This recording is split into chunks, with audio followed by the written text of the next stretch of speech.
in the past that we always have two speakers doing 30 minutes of sharing, and then we followed by Q&A, which is always in the group chat. The group chat is always very active. So today we are thinking, instead of doing a presentation, so what if we have a conversation? So in the past few days, I've asked like the questions that, you guys have any questions for the speakers? So I have collected all the questions, and also the questions from the form that you guys have filled out before, and then I collected them. So somehow like categorize and rephrase them into 10 questions. So these 10 questions will be presented and then to the speakers, and then we will have a conversation, and then this will be today's session. Yeah. So hopefully it will be something fun. If it fails, it fails. Or if it's just among us, it's a new format I wish to try it out. So no pressure, because if there's only one that need to feel pressure, that will be me. Then let's just have fun. All right. So it's just be the usual. I'll be moderating today's session, and then the speakers will be Mr. Nazmi. I think he's no stranger to all. So he's been teaching in Taylor's. And then I think most of us here are from Taylor's as well. And then we have another speaker, which is Lyng, who's in Singapore right now. So she runs a few practices in Singapore. And then I know her when I first arrived in Singapore in 2018 as well. So yeah, today's topic will be about running a practice, or running the practice. So I hope you guys have fun and ask a lot of questions. So later on, I'll be presenting the format, etc. So you guys always can interrupt and ask questions. Okay, and just like in the usual, you can always type in the group chat, and then imagine this way, like imagine in the past you'll be attending a talk and then all the speakers will be on the stage, right? But right now the speakers are sitting among ourselves. We are sitting together in this room on the same table. You're allowed to ask any questions. Okay. Yay! Can I have some cheers? Everybody looks great now. Okay. Shall we start? Okay. So, Tong is here. Okay, let me see. So previously, who know Tong can just say hi to Tong as well. Good to see a lot of new faces back. Hi Haziq. Hi Sue. Hi Tong. What's up? What's up? Okay, without further ado, let's start.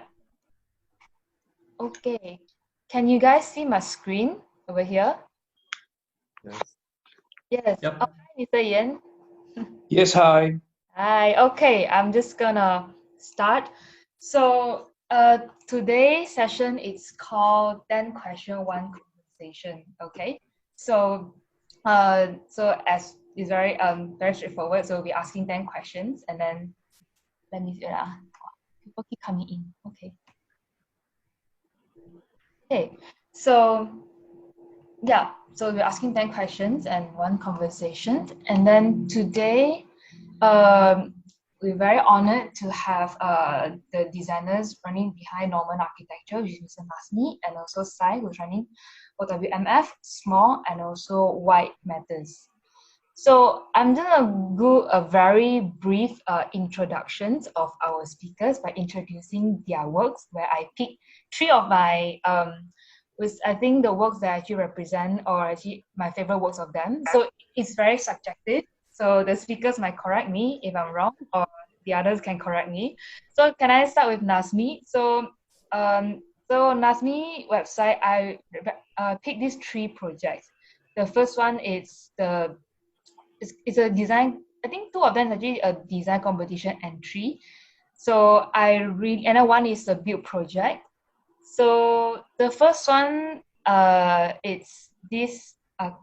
It's a living in car park dimension kind of house. So I very like the idea of Nazmi approach towards this project, whereby looking at these traditional terrace houses where the width is around 8 meters.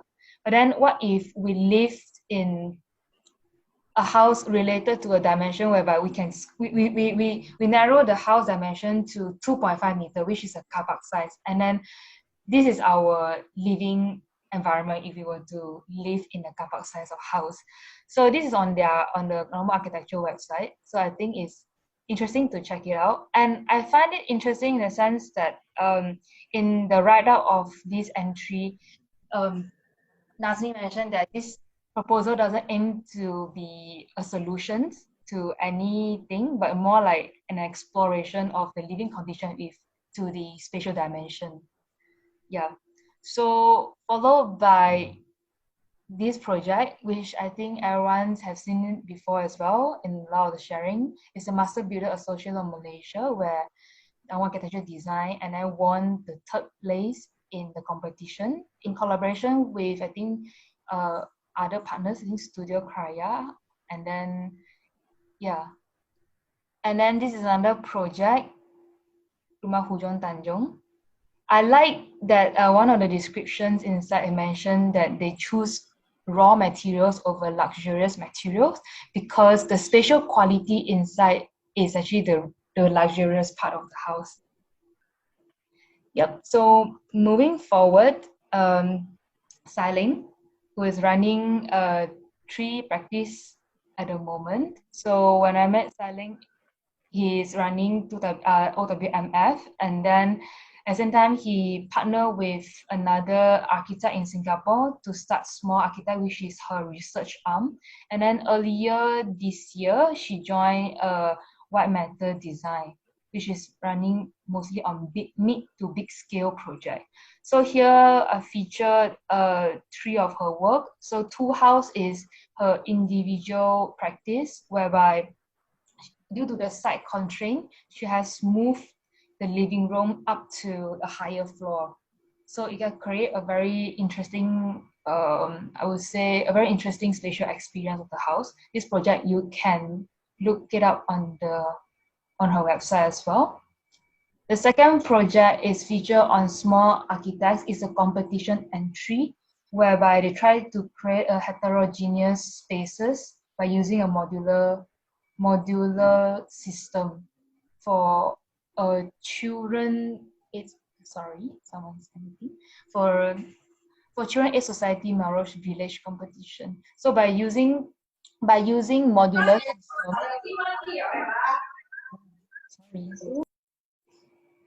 So by using a modular system, and then how do they place together and create very interesting typology. But I think Sai can later further explain on why she thinks this project is very interesting. She has been telling me this is a very interesting entry to her. Then followed by, this is another my favorite project of her, whereby it's a research project, I think conducted over the last 10 years, where she traced all the key architectural ideas and also the language from classical period to present to understand architecture through the means of analysis. So in the end, the outcome of it is producing a scroll, like a long scroll, like you see in the Dynasty kind of scroll. So there are 4 scrolls of them. So hopefully that this one will come out in print soon, and then we will be honored to read it. Yeah. So today's session, let me see. Yeah. So so moving on, we will be going question by question. So you are free to interrupt or ask further question relating to the discussed question. And also be polite and show respect to the speakers. And then ask anything. I think it's fun to learn. And then each question is about 10 minutes long. And then for the first session, we'll ask about maybe 5 to 6 questions. And then we have 5 minutes break, and then followed by 5 to 6 questions. All right. Yeah. So, hi, Lyng, and hi, Nazmi. You guys there? Yeah. Hi. Cool. Hi. Sorry, very sorry about if I would present your work very badly. So you can definitely, add on to anything. Probably I'm too nervous about it. Yeah. So, the reason I think that I paired these 2 speakers out was because I think you guys have a very unique way of doing your own practice, I would say.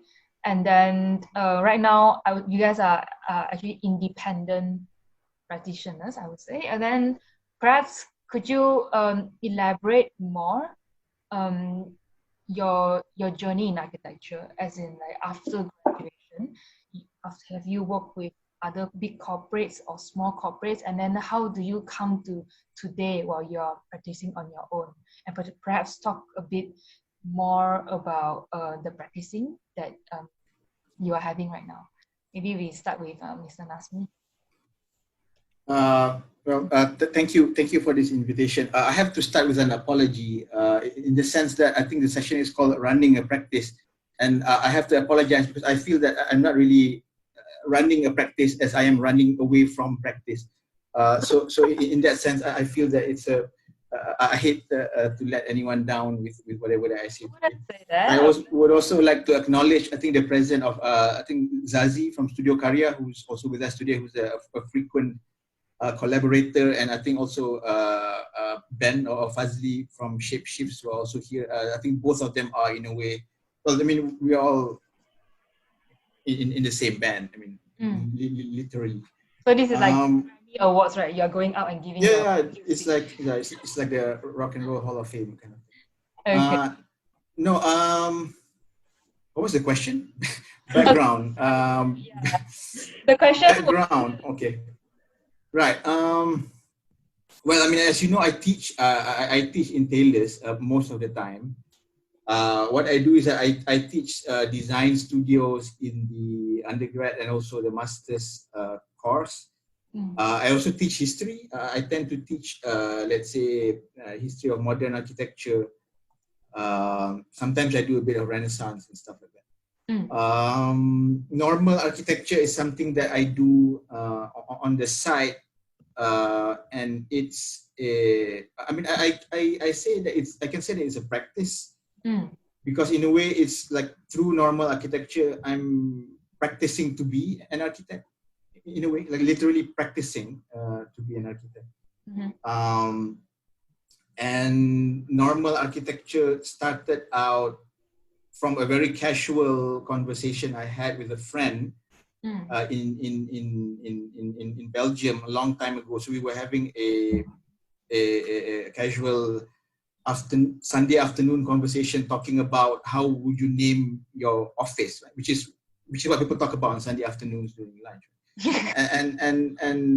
And so I was asking her, like, what would she call her office? And she said, well, I think you should call your office like how do you imagine, like what kind of office do you want? And that's exactly what you should, call your office. And she was asking me, so what kind of an office, like what kind of practice do you want?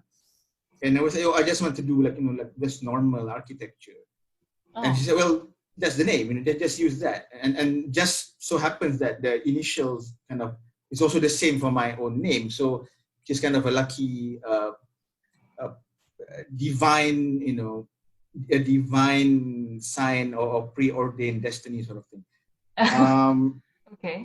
Anyway, to go back to track, I graduated from UPM with my part 2 a long time ago, and then I worked in an office, in a very, very big corporate office, which always claims that it's the second biggest office in KL. Probably true. So I was in that office for quite some time, and after a while working in a huge architecture office, I felt that I was losing my soul, and decided to Why would you say that? Because I mean that it was a very big office, and there were a lot of architects, but there weren't so much architecture. Like there's hardly any architecture being produced by the architects in the office. So I felt that I really needed to kind of get away from that environment and rethink myself. So I quit the office, went to do a kind of a postgraduate master's to kind of figure out what is it that I like and don't like. And I always believe that you should, if you don't know what you want, you should always be clear about what you do not want. And I do not want to be involved in corporate architecture anymore. And that's kind of the start of the whole thing in a way. That's the kind of long answer to that short question. No. I think that's a good answer. But as in like, but do you think it's the problem of scale? When you mentioned about corporate architecture firm, is it a problem of the scale, or is more like the vision of the company? You see?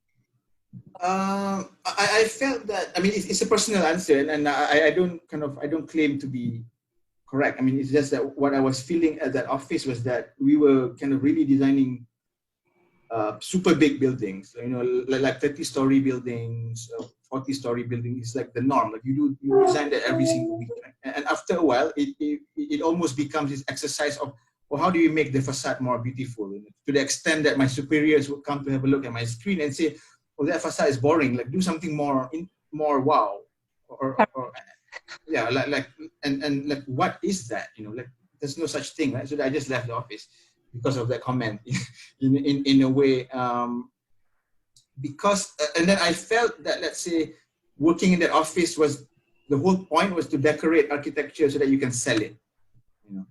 And in a way, when I went to Delft to do my master's, Okay. my thesis eventually ended up being about, let's say, if you discounted, you know, facades, if you discounted aesthetics, if you discounted, you know, decoration, what is it? What is architecture? You know, what is left after you kind of remove all these kind of superficial expectations of the market? So in a way, I have to thank the office for giving me the kind of something to kind of react against and then, you know, form my own way of thinking. Ugly side, and then you can read. Yeah. I see. Yeah, I mean, but also to be on record, I actually like every single person in that office. It's just, it's just that like after a while, the nature of work, I couldn't deal with the nature of work that is being done anymore. But like everyone is like lovely, everyone's super kind. Like, you know, the coffee is great in that office. Okay, so your journey continues as in like after your postmaster studies, right? Yeah, so actually after I came back from my master studies, I was teaching in Taylor's part-time, and I was still, I somehow I end up rejoining that old office again, because they somehow say, oh, come and join the office and you can do research, right? So but I ended up doing the same thing that I was doing, you know, like 3 years before, which is, you know, leading, you know, competitions of 50-story buildings and stuff like that. And after, let's say, 6 months of just doing that, I just left the office again. But like on like super good term and stuff. It's just that I just told them straight away that this is not the kind of work that I want to be doing now. You know, I mean, I'm not saying what they do is wrong. It just doesn't resonate. Doesn't resonate. Yeah. So after that, you start normal architecture. Well, anyway, it was already there, doing competitions and stuff like that. So it's already there. Can't remember when it was actually registered as a thing, but it was already there even when I first came back from Holland. I see. So would you say that, so after that, after leaving the company for the second time, it comes to whatever you call the current practice mode right now? Is you are running this collaboration. In a way, yeah. Collaborations practice, and also same time you're teaching full time. Yeah. Correct. Awesome. Okay, thank you. On to you, Sai. You want to share a bit of your background before coming to here? I was looking at you. I thought you want to say something because you unmute to Nazmi. Who? You. Okay. So my current practice mode. So OWMF is my own practice, and then we work on small projects that's like smaller than a house, and then small is basically we hope to be a research collective. So before small, so everybody in small is kind of doing their own research, and you come together and maybe, you know, you have more brainstorming and you form a larger research portfolio. So basically small wants to be more active in the practice rather than reactive to problems, to developers brief and things like that. And then White Matter is something that I just joined this year, and I joined them in the capacity of a studio head. So the arrangement is because I think sometime around last year, I kind of figured out, kind of like concluding my research and what I really want to build. then I realized I need mid-sized projects, which is the Melrose competition. And I'm not a very good business person. I'm not from family or money or connections. So I realized in Singapore it's kind of difficult for me to get any projects that's bigger than a house, right? So basically you need to build a company first before you can get the project. So they want track record, they want to know like the manpower in your company, but essentially it's just me and maybe you have someone interns, right? So then business and getting projects becomes a problem, and maybe you can join competition, but you cannot really count on it. So White Matter is something that I was talking to my old boss, and he's actually an architect, ex-CEO of Ong and Ong. So he's actually started a development arm. So there's a development arm, and then I'm actually in the archi practice. So all the projects in White Matter, actually we are our own developer. My boss is, I'm not interested in the developer side. So it's kind of like a nice partnership.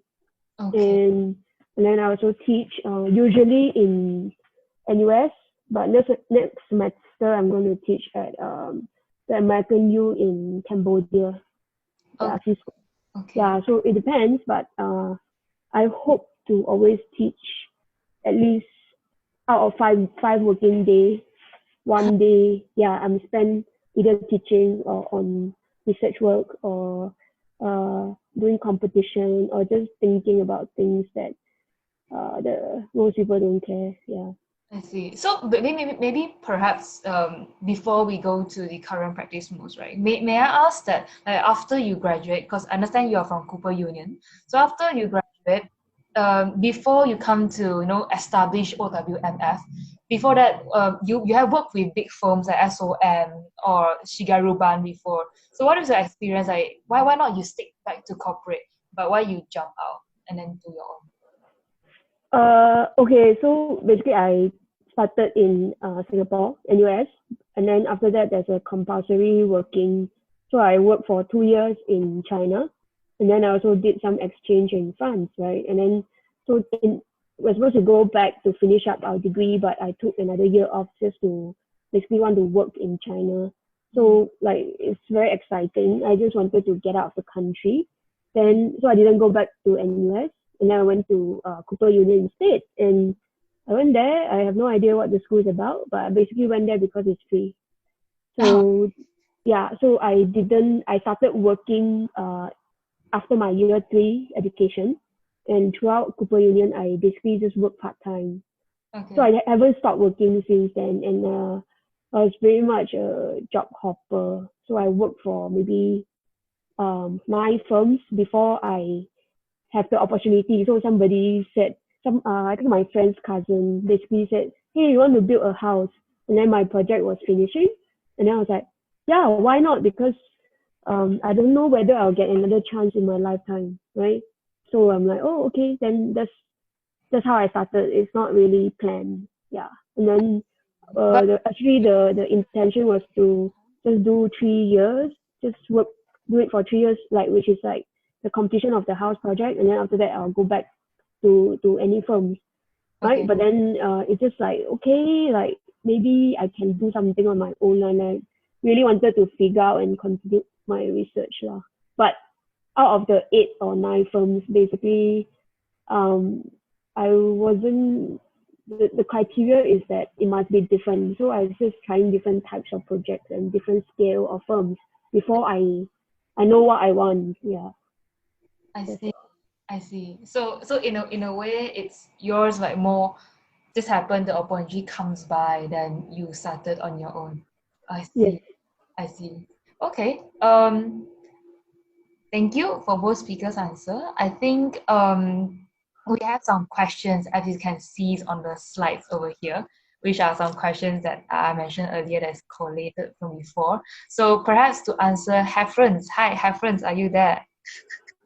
So like the first question was answered. So in the sense that what is the turning point or event? So for Nazmi will be, God damn it, he wants me to change my boring facade so that he decided to quit, right? Yeah, in a way, because I still remember I was making a tower with a square facade, right? And then this principal came up behind me and said, "That facade is very boring. Do something else." And I immediately decided there and then that I'm going to make a career out of designing exactly that facade for the rest of my life. So, which is in a way what I've been doing.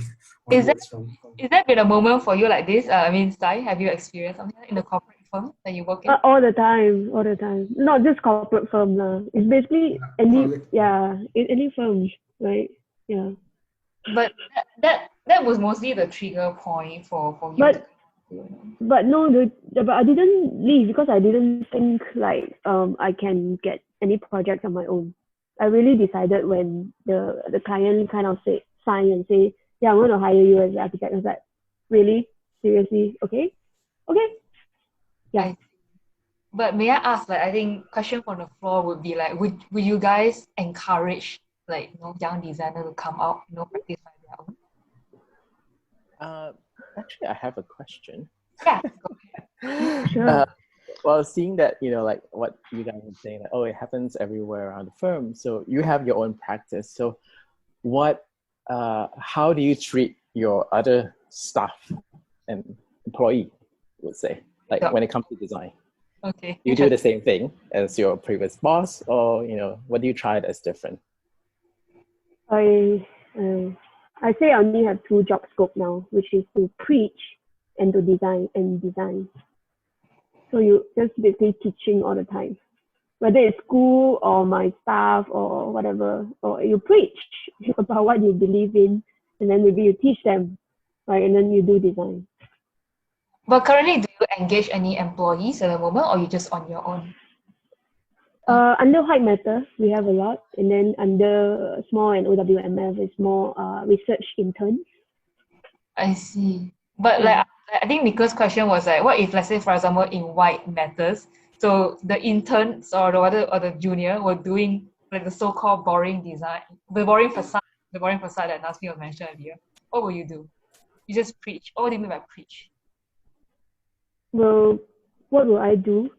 Well, in White Matter, basically, I mean, we run most of the design. We don't actually give it to the staff. Oh, okay. So what do the staff do? Staff can develop, but there's a direction. Yeah, it's different. It's not. I think it's not so free. I see. Okay, so how do you encourage, let's say, younger students who, because a lot of students that I met, like when they get out of school, they always say, "Oh, I want to design," and they're not able to have the opportunity to design, and then they start to quit and perhaps form their own firm. We're similar like what you guys are doing. So I'm just curious as though, like how do you sort of treat those fresh grads, I guess, in a way that perhaps, how do you mold them, I guess? Good question. They can I guess they can look from other aspects, but not designing, because usually it's the person, I don't know, it's like I start my own firm because I want to do design, right? And that's why I quit my previous job. So finally I get my own project. I want to do design, and that is very clear from the start. Yeah. So basically you can try competition, or you can try to get your own project. But so it's the same when I work for White Matter, for example. I have a boss. So of course I can try and suggest, but he will always have the final say. And that's only logical because he's starting the project. It's not my project. So I guess that to me, I've learned, like working. So I don't know, maybe other bigger firms, they can allow for different studio leaders and structure. Yeah, but this, my setup, even for White Matter, we are not huge. We don't have that many teams. How many people is in White Matters? White Matter has about maybe 20 to 30 people, but we have a small team in Singapore, Cambodia, Thailand, and Taiwan. Yeah. So Perhaps to answer the second question that Nicholas, is your question answered? Yeah. You unmute yourself. You mute yourself. Sorry. Very Sorry. nice. Yeah.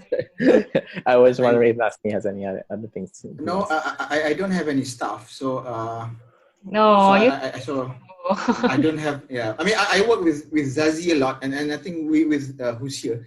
So and I think Zazie has a kind of a much more developed kind of sense of aesthetic than me. So I don't even dare to comment on any of the drawings that he makes. Like if he makes a drawing, like if you see in the NBAM competition, the amazing drawings are all by Zazie.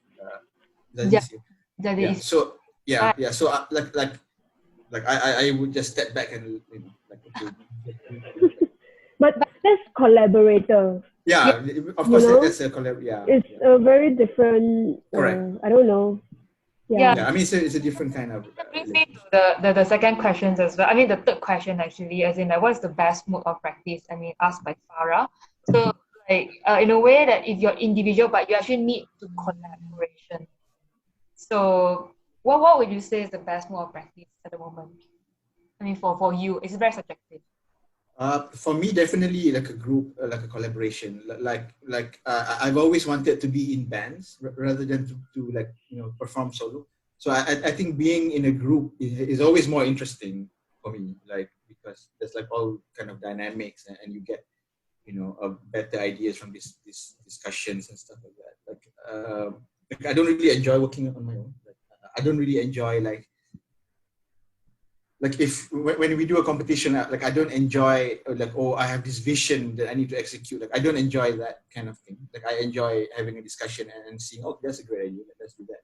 And do you think multidisciplinary is a must? As in like it must be from different background or you better in the same background? Interesting question. Okay, because let's say like I used to say that it's always good to collaborate, and I think like I used to say that collaboration is great when you always collaborate with different people all the time, right? So that you learn more things and whatever. But I found out that over time I've been collaborating more and more with the same people. Maybe because you kind of have the same wavelengths, the same kind of aesthetic, the same kind of understanding. So in a way, I've not been very kind of ambitious with this collaboration thing, and I think I should be.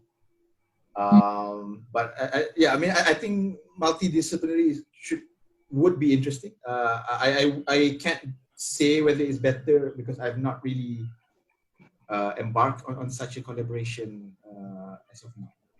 I see. And how about you, Sai? What is the best? I think it depends on the project. And it's been really hard to find people to work, the same person to work on all the projects at the same time. So I think it's more interesting that each project then you kind of find different collaborators and complementary skills. I find that's really important. I see. When you are too similar, sometimes you want to do the same thing and not want to do. So it's really hard to find collaborators. But so far, I think project and idea always comes first. Then you find who you want to collaborate with. And it may not be the same person for all the aspect of works that you are doing. Yeah, it's almost like finding a lover that I find. Like it's so hard to chance upon that someone might have the same wavelength. Would you say that? Yeah. Yeah, it's really, really hard. I have a question. Oh. Hey, Joe.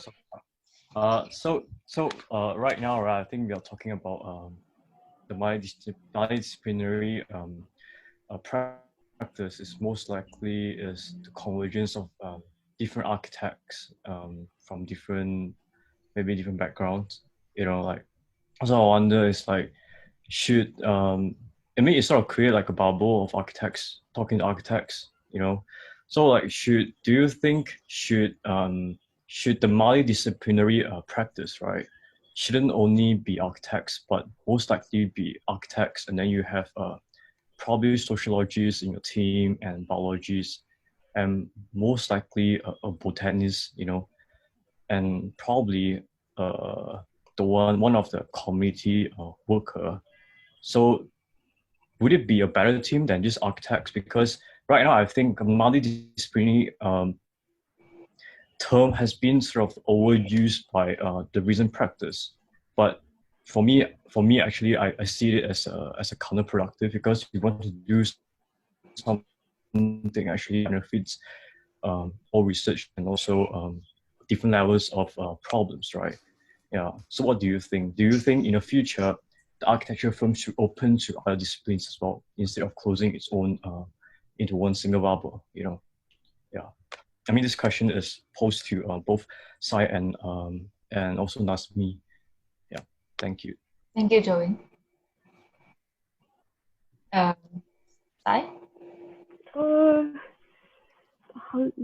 I think also it depends on the project. So actually another High Matter has another branch which is called Landform, which is all these other disciplinary specialists that are not architects.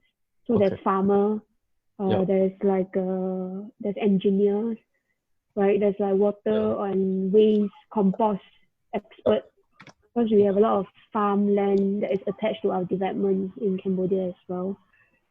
But I think at the end of the day, it depends on what is the output of that particular project, how you package it to what the project needs. So if they want just a building, then these people they can't really contribute. But if you can be involved in the beginning, you know, like when they are sourcing for land, when you are thinking about what kind of product, what kind of you want to develop, then we need all this. So for example, the farmer and the compost guy, they are constantly telling us like, oh no, you know, you need this much farmland and crops and all these things. Yeah, so, but I guess whether this guy is within your firm or not, it's not that important, because we work with these people anyway. They don't have to be part of your firm. And it's just because my boss is a very good businessman and he can structure this thing, and he likes to have a company that holds all these things, right? Like on my own, no, I don't want to run a company. I don't want to have so many people that's stuck under me. We rather, you know, collaborate. You see? So because when you get to that, then you run a company. You are not running a practice, so-called. Okay. You know, that's why these are the things that I can only do with White Matter, and I don't really want to be part of the company. You know, I'm just it's not. I don't want to own this whole company structure at the end of my life. That's not my goal. So again, it depends on what kind of architects you want to be. So your idea is like, I think it's really about cooperative, a bit cooperative, right? Like a few of them come together. Every archi project, common goal, like not common. Yeah. Sorry. Yeah. Yeah, it's more like a cooperative, like the way your idea is more like a cooperative. It's like individuals actually comes together into tackling this the single project instead of a company itself, right? Is that what you mean? Yeah, but it's also very tied to, I'm not a good manager or company person. If I have a company, my main day, every day, you know, my 9 to 5, I'm actually managing. I'm not actually designing or doing model, you see. I've tried, but I really don't like it. So I say I don't want. I want every day that I'm, you know, making model, making design, right? But it's also by chance that I found this person who likes to do this, and he's willing to give up design. So I go in and I do design, you see. But before this, I'm like, how to do it, you know? Because one person, you are limited by, you can only do one project at one time. But the advantage of having more people is I can do 5 projects at one time. But I don't know. It's like, you know, there was a point where I'm hungry. I'm really hungry for projects. I got way more too many ideas, but no projects. Yeah. Okay. Thanks. And how about you, Nazmi? You there? No, I think I agree with Sai. I think it's also about the kind of project that it involves. Because, I mean, I think it will be interesting to be collaborating with people from other backgrounds. But like I said before, I don't have the experience, meaning I have not done it. I remember that when we were doing the Singapore competition, at some point we discussed the possibility of collaborating with like a painter, or let's find a painter to make this painting. So we do the architecture bit, and this painter will come and paint this painting.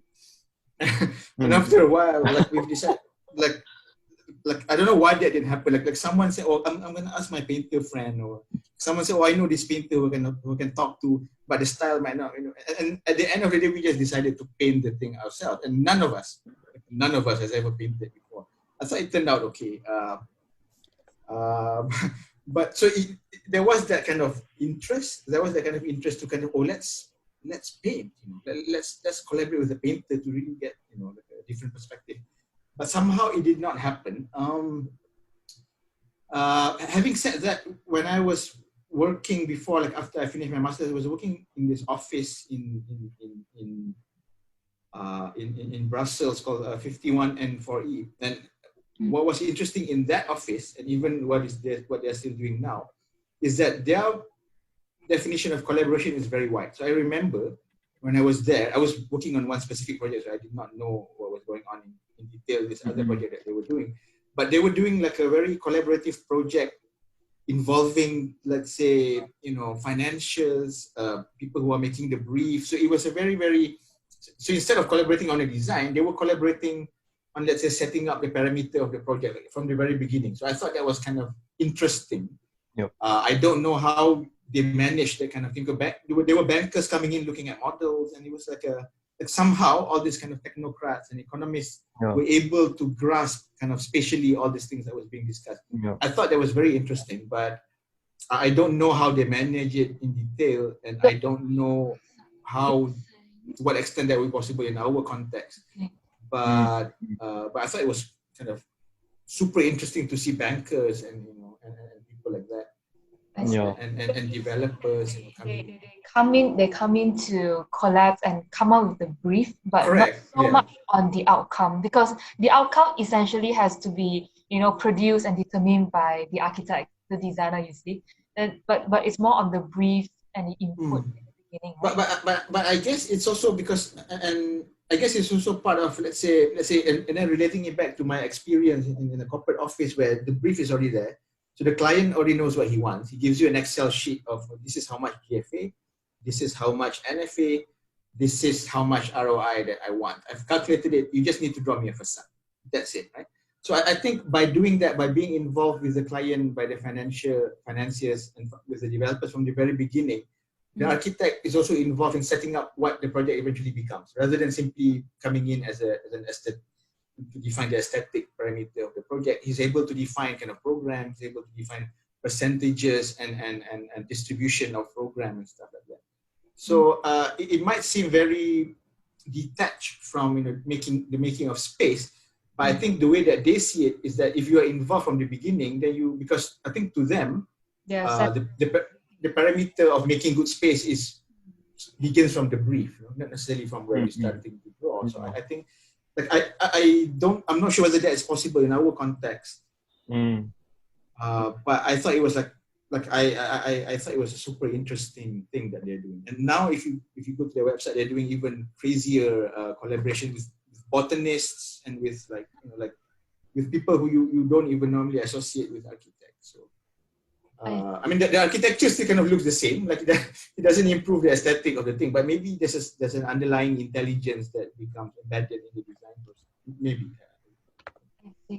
I see. Actually, that one brings to the next question that in the slides that I'm going to ask, which is actually, why is research important? Because like we talk about a lot of collaborations, right? And then a lot of both of speakers' projects based on a lot of research. And then do you involve these collaborators during this research? Interviewing them or? Sorry, what do you mean? My question was that, so I realized that both of the projects that you guys, the competition entries, right, involve a lot of research, and also relating to the collaborations questions that Joyee was asking earlier. So yeah, so so that I think the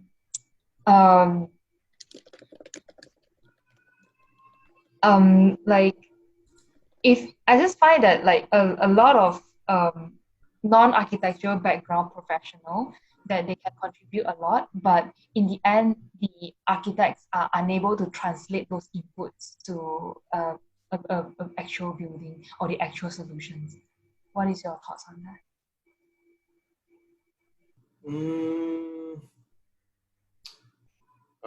Okay, well, I'm going to borrow someone else's quote. Richard Sennett, in this very interesting book called Building and Dwelling. So in that book, he said the problem with sociologists is that they don't understand space. The problem with architects is that they don't understand people. And so I think his point is that there should be kind of somehow a collaboration between these different fields, because I think like you're right in a way that, I mean, even if you are involved kind of sociologists or people from other background in the discussion stage of the project, the kind of, like, in the end, the spatial, defining the spatial parameter of the project is of course up to the architect in a way, because you're in a way trained to make space, right? Trained to kind of draw out, the parameter of space and stuff like that.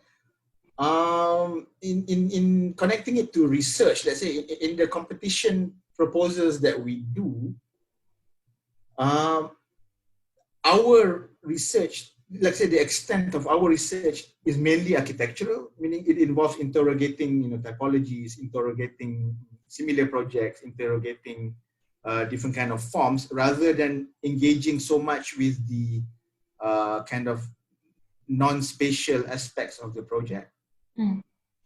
And I'm not saying that it's kind of not important. I'm just saying that I think the group that we work with, let's say Studio Karya, Hui Ping, and Brian, I mean, I think we appreciate the fact that research could also be spatial, that you could also be investigating, typologies, references, and that in itself presents a set of influences or a set of ideas that could be applied. So research doesn't necessarily mean that you look at other things outside of architecture.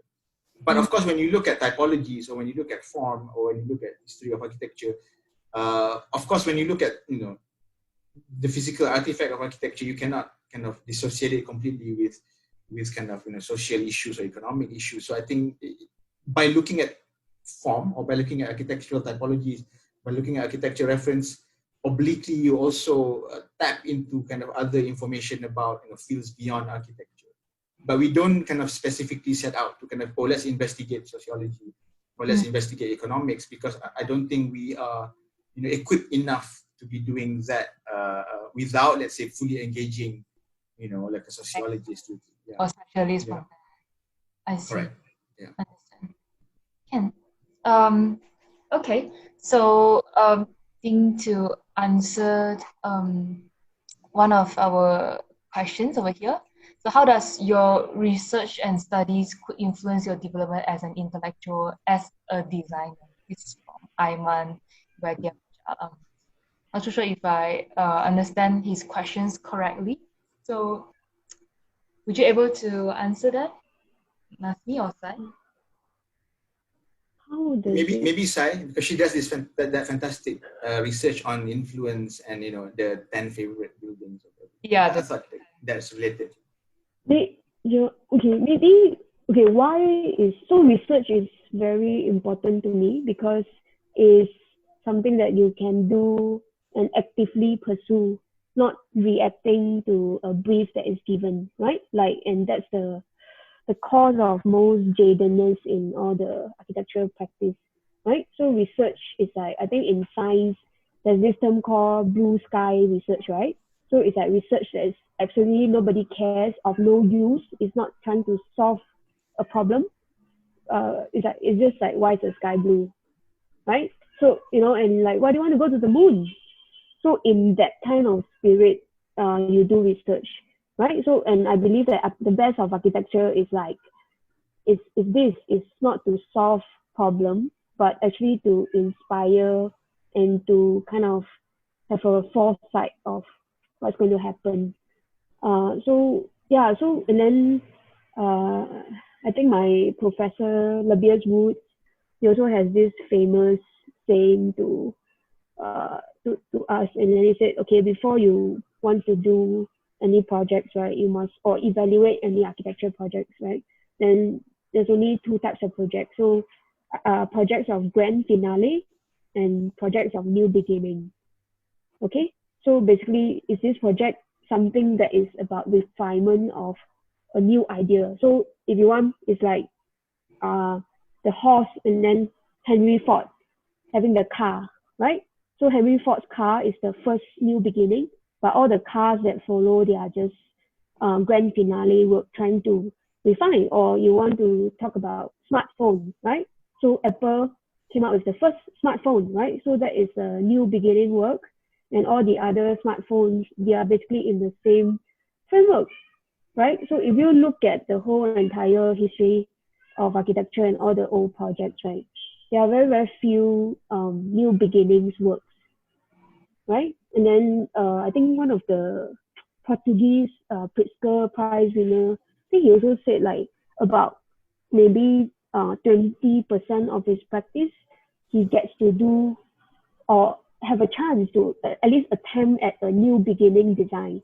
But the rest of the projects are just grand finale, right? You just try to make it nice, not too ugly, and things like that. So and then I'm like thinking, oh, this guy won Pritzker and he has built enough to win Pritzker, right? So he must be quite lucky, right? And his percentage is only 20%, where you can, have your groundbreaking architecture or something that you really want, and then the other 80% is like grand finale work. So I don't think I'm as lucky as him or whatever. Then maybe a healthy percentage is 10%, right? So it's really about, so the practice of architects, if you want 90%, you are doing grand finale work. And then what do you choose? So do you want to do 100% all this repeated grand finale work, or you want to attempt to do something with the 10%? So for me, the 10% is research, is teaching, because you are thinking, and then joining competition, right? So when you join competition, you don't want to work with all those constraints, right? But you cannot be upset that the developer wants to make money, right?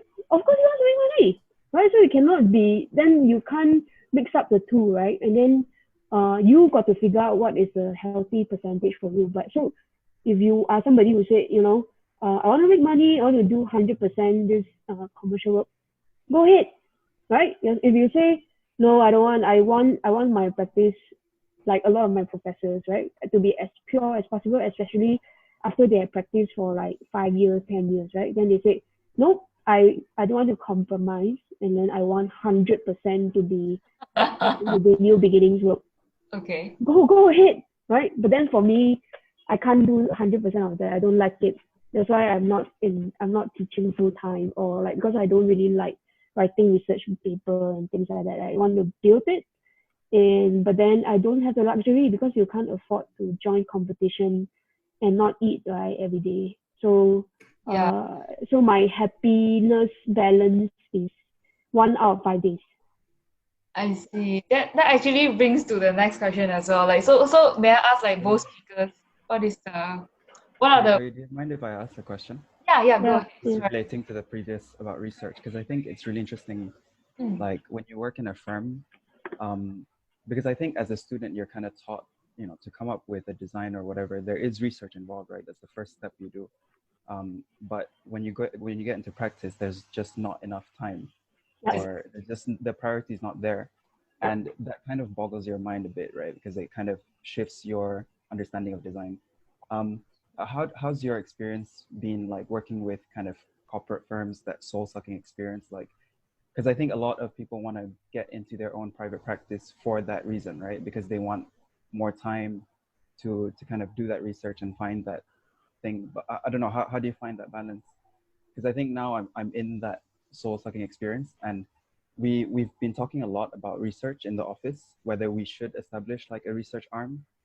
But then I don't know, it feels like you're constantly asking what should the architect do, because it feels like we're asking them to do a lot in the end.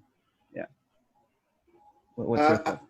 I feel that the word research, like I think there are several words that have become in a way dangerous. You know? So like research is a dangerous word because it implies that, oh, we're a corporate office but we do research, therefore we do some good things. You know? Or the other word that is kind of becoming dangerous is the word community. You know, let's say anything that is labeled community by default becomes and sustainable. Everything that is labeled sustainable, anything that is labeled community, it endows something with the implication that it's good. You know, like, oh, it's a corporate office, but they do a bit of research. It must be good. You know, it's gated and separate from its surrounding context, but it's building a community. It must be good. You know, it's correct. It's like building, you know, a 40-story glass tower and then using low E glass to make it sustainable. It must be good, right? So I think there are a few of these words that is kind of uncritically used to label things as if to whitewash and to make things appear more noble than they really are. And I think the word research, and I mean, even if you look at the way that research is being conducted in academia, it's for me, it's a, I mean, I apologize for saying it's a farce, you know, like, let's say the kind of the demand, you know, to produce paper, the demand to kind of publish in, you know, Q1 journals and whatever. And at the end of the day, the simple fact that you publish papers, you know, and then you have to pay to get this thing published, and then you have to pay to download a paper to refer in order to write another paper in which you then have to pay to publish again. Like the whole thing is a farce. No? Like I remember trying to write a paper and getting in touch with a scholar from another university saying that, oh, I think your paper is interesting. Can you give me a copy so that I can cite your paper in my paper so that we further and what she said to me was that, well, I don't have a copy of my own paper. Go and buy the book. And then you question, what is the whole purpose of academic research? I mean, in the end, I found her book on PDF online, and I should have just sent it back to her and say, well, I found your book for you. Here it is, you know. So I think you have to be extremely critical of this thing, because the whole thing is a system, and in a way, it's a farce. It's set up to kind of trap people in a system of expectation and in a system of labeling, in a system of kind of categorizing things. Oh, this is a research office.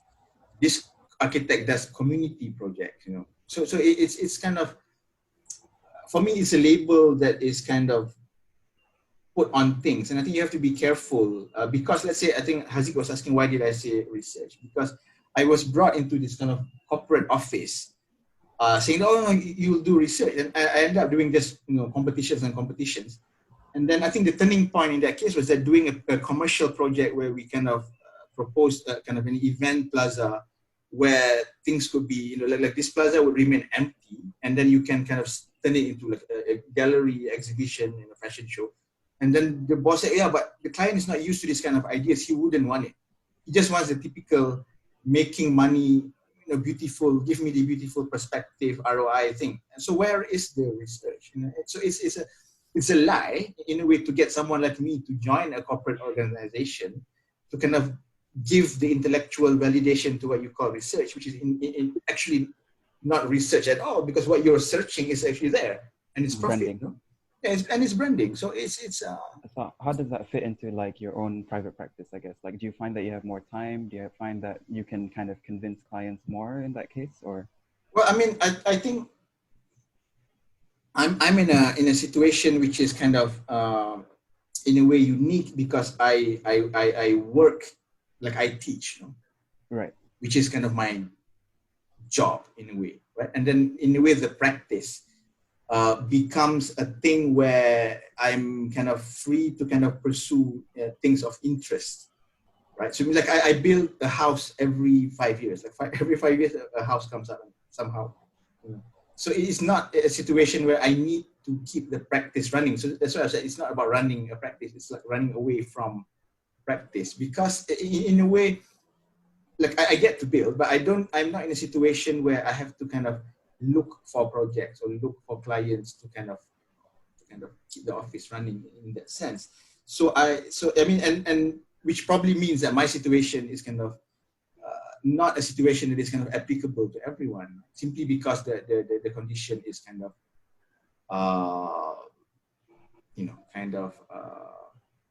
strange in that sense. Yeah, I'm not sure whether that answers your question. Yeah, I think it's interesting. Well, how about you, Sai? Like, do you have anything to add? What was the question again? Well, like this idea of research and kind of the differences that you find in working in a corporate firm or like in your own private practice, I guess. Okay. Well, so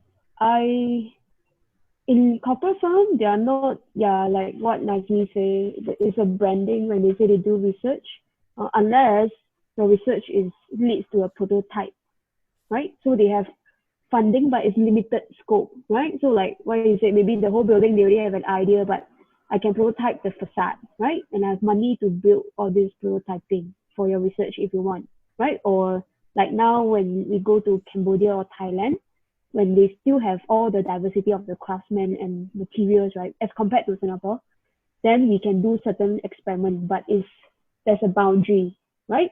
As long as they still make money, okay? Then in my own practice, then of course nobody's going to pay me unless I'm a professor. But I have chosen to work on commercial projects over becoming a professor, because basically I cannot write papers. I can't write text, you see. So I have decided that I can only teach design studio part-time, right?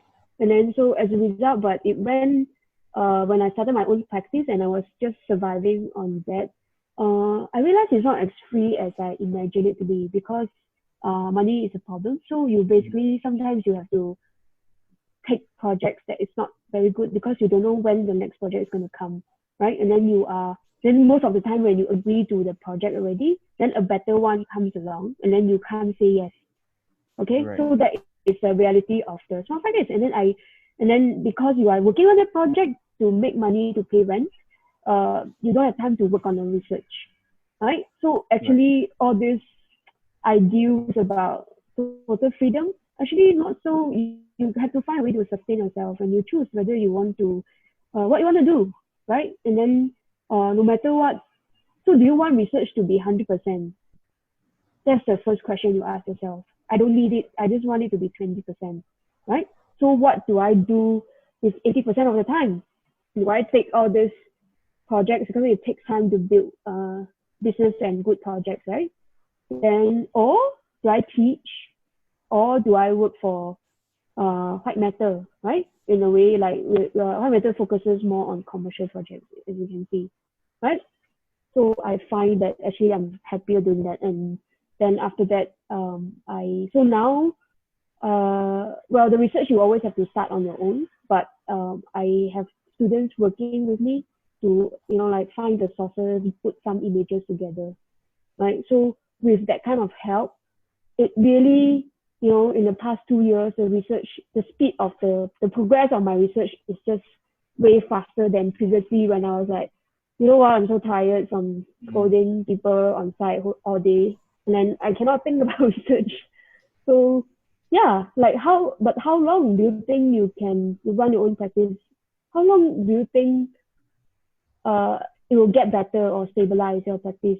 I don't know, but then again, I am not a very good business person, right? There are people that they're architects, but they are like trained salesmen or businessmen, right? Then I don't know, they just get jobs, then they don't have to worry about it, right? But me, is I wait, word of mouth, and slowly.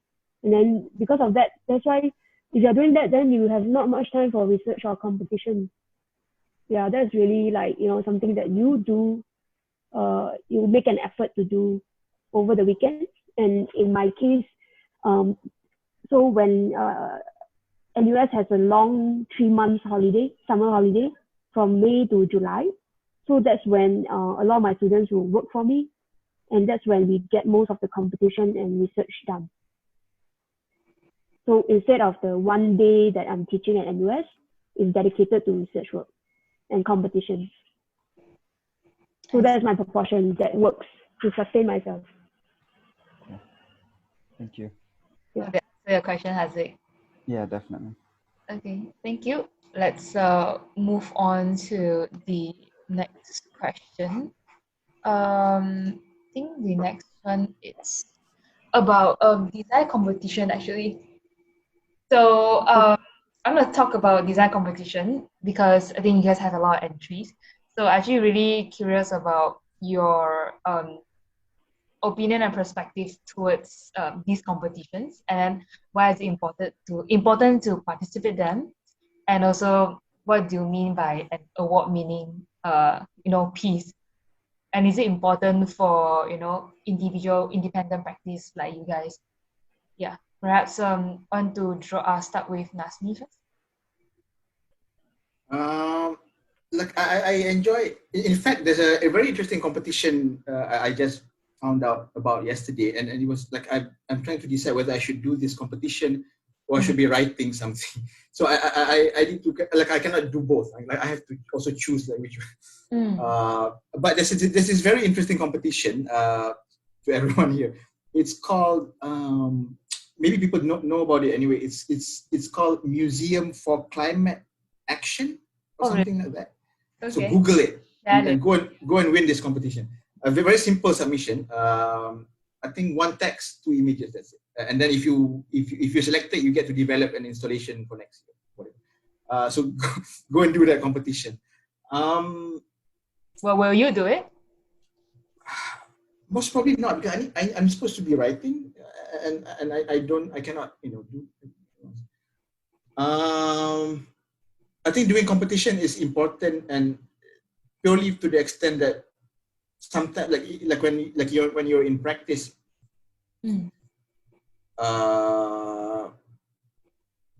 I think competition gives you the opportunity to kind of, like what Sai was saying, to work almost without constraint, and to also address ideas, right? And also to kind of test out ideas, and also to kind of collaborate. But also for me, because let's say, like I'm very interested in the history of architecture, and a lot of the kind of projects that I like, if you look at books on history of architecture, a lot of the projects that I admire are competition schemes, like from all the people and a lot of these projects are kind of unbuilt and unrealized, but somehow they become influential through the production of ideas and drawings and images and stuff like that. So for me, I find that extremely fascinating. And I think in a way, kind of being involved in competition allows you to kind of tap into that kind of genealogy, or to simply throw your ideas out there to be part of a bigger kind of field of ideas. And I find that extremely fascinating. Not so much winning, like we've never kind of joined a competition with a specific aim of winning. Of course, we've not joined a competition with a specific aim of losing either. It's just that we've not won any. I think the MBAM was the closest that we got, and we were totally surprised to be given third prize for that competition, because when we made that drawing, we felt that like no one's going to do this thing, because it doesn't really look like building, So I think the competitions are always a hit and miss. And I think if you have a lot of time, like a lot of students always ask me, like, is it good to join competitions? And I say, it is, but it's also something that you should kind of prioritize and see, the kind of time that you have and over what are other more meaningful work to do. Like there was a time where I was doing like competition every 2 months or something, but now I don't do that so much anymore. Like I'm a bit more picky with competitions that I do. But sometimes because I remember I attended the sharing that you shared, I think during the Tinder's graduation exhibition. So like the competition entry that you submitted for the Singapore Memorial. So it was not meant that you redefine the brief as well. So I just want to maybe touch on that a bit. Yeah, I mean, like when I was when I was in when I was in doing my master's, like a very well-known office in town came to the school to give a talk specifically titled "How to Win Competition." Oh, really? And I find that, like, I didn't go to the talk. Like, I saw the poster, I said, I'm not gonna go. And it's a bit like, I mean, I can understand that. I mean, you're in a big office and you're running and you want to win and get a commission, but I feel that, let's say, I mean, as of now, like whenever we do competitions, and I say we because we always do it as a collaboration. Like, we have never gone into a competition looking at the brief and saying that, okay, what does the brief want and how do we win this? Like, we've never done that. We've always come in and read the brief at a glance and say, okay, what are we going to propose? And if it kind of doesn't give the full request of the brief, it's fine. And in a way, that's also a reaction, because I remember when I was working in the corporate office, where I also do a lot of competitions. Like I do this competition all the time. Even in a corporate office, the research that goes into a competition is like this, at least in my experience. Like, you assign several people to go through the brief and really highlight all the kind of keywords that the brief requests. And then you go online and look at the profiles of all the juries and judges, right? Trying to kind of, what makes these people tick, you know? And that's kind of research, how to win competition. But now we don't do it like that. Like, we don't care who was the jury. I think the jury for one of the jury for the Singapore competition was Lipskin, if I'm not mistaken. And then someone joked that, oh, maybe we should do like a Lipskin project, you know? Let's put a Lipskin project here. And then someone said, oh, maybe he would like this painting because he's like Lipskin. Maybe he didn't like the painting. So, it's not really the objective of the competition. Correct, yeah. It's not but appealing to what the jury's like. Yeah, correct. And then, whereas now we don't do that. We immediately go to, like, okay, what is the idea that we want to put forth, right? And then I guess I won't deny that it'll be nice to win, right? I mean, like I guess it'll be interesting to kind of win a competition. But we've never gone with the aim of winning. I don't know. Maybe if we change strategy and like be very gung ho about winning, then you will defeat your purpose. Perhaps not. But maybe, yeah. Maybe a year from now, I would decide I really want to get a commission. And then, I don't know. How about you, Sai? Yeah. Yeah, I think I agree. I think it's the same as research for me. So competition is for you to think and to test out idea and finally no constraint, right? Yeah. It's like really not that important. Like, for example, Ito's Taichung Opera House is an idea that he used for another museum competition and also a house. So he has had this idea for like 20 years before he finally built it, right? So I guess, it's like that. It's like Rem Koolhaas's Parc de la Villette scheme. He didn't win. Bernard Shumi won, right? But Bernard Shumi's scheme is really a finale, and Parc de la Villette is one of the best Rem Koolhaas's buildings. Same as the Jussieu Library, right? His most seminar work, and they are all not the built works, but rather all these unbuilt works. That's more interesting because it's about thoughts, right? Yeah, so I guess that's quite clear. It's I think you have to analyze what you mean by competition when you join. Is it to win the commission, right? You have to look at. I have one criteria for I'm not like Nazmi that can so hardworking to join one competition every 2 months. I think the goal. No more. Okay. Yeah, I try to at least join one per year. That's max. And one of the biggest criteria that the winning design must be built. So I don't like to join idea competition because then I agree. Yeah. Because and then pointless. Huh? What I mean? I mean, as in, like, you don't like to join. You guys don't like to join idea competition because it cannot be graphics. It's just images.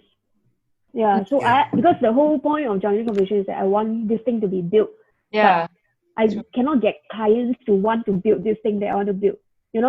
So the clients has some constraint and they want to make money, right? There are certain things right?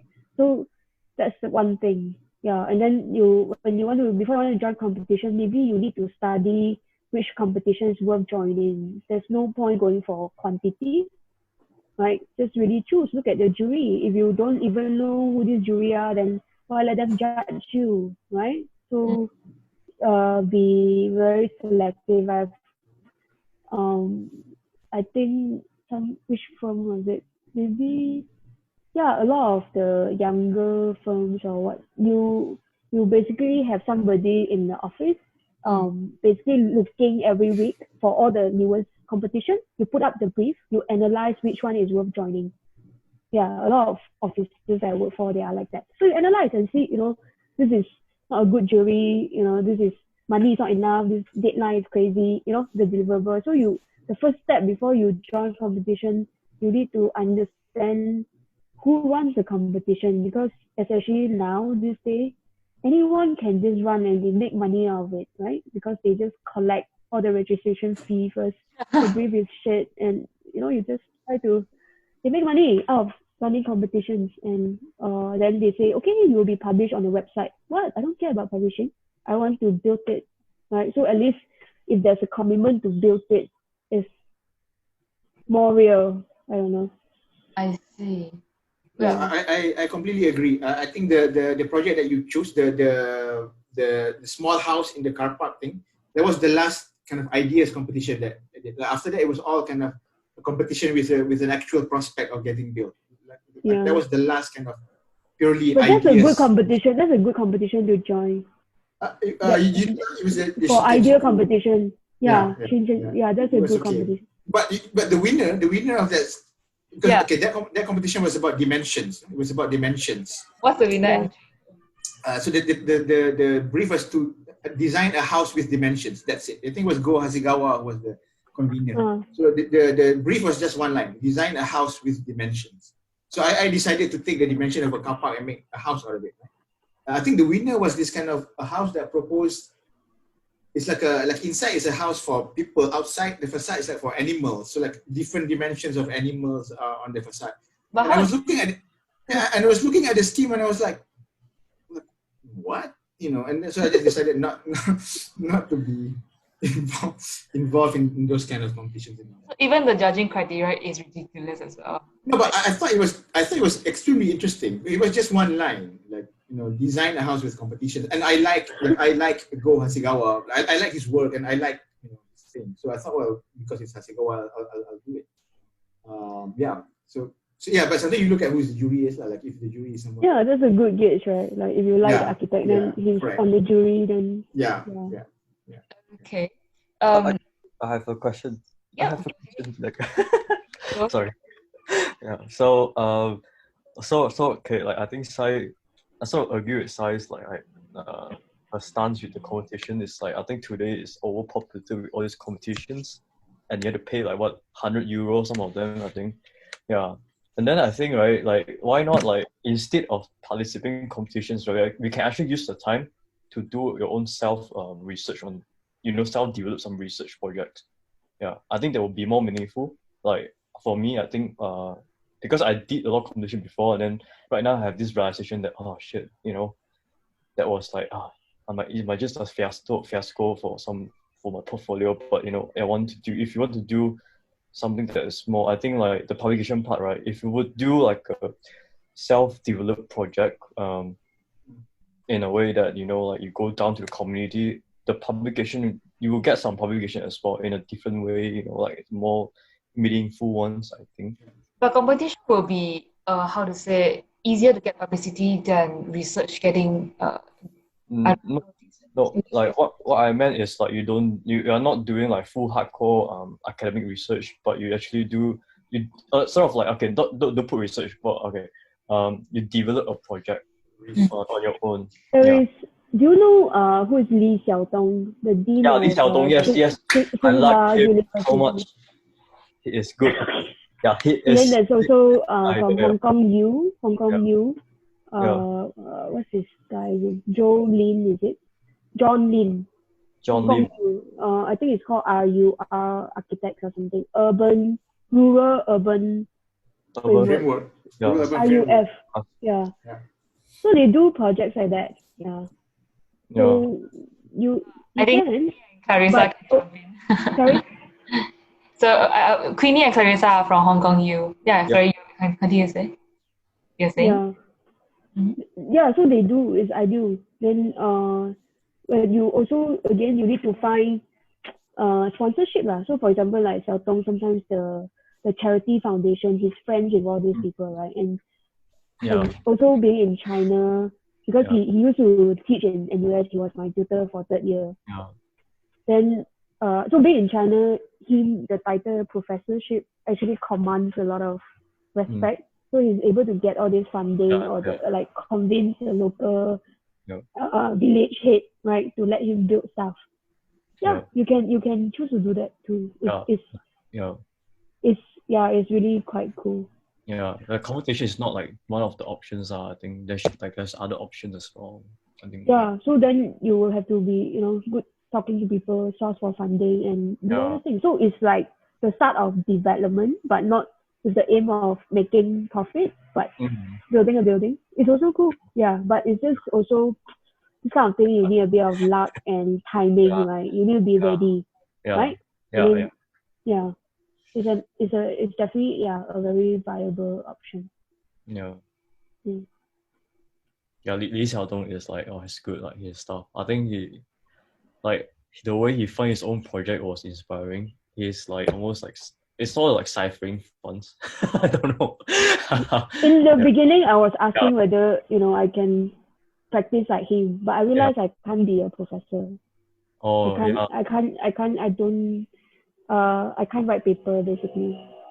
But I think like the professor you can actually do by practice, right? No, like the well, if I want to be based maybe in China or like there's more options of university, but in Singapore I don't really want to join NUS. Yeah. Okay. Any reason why? I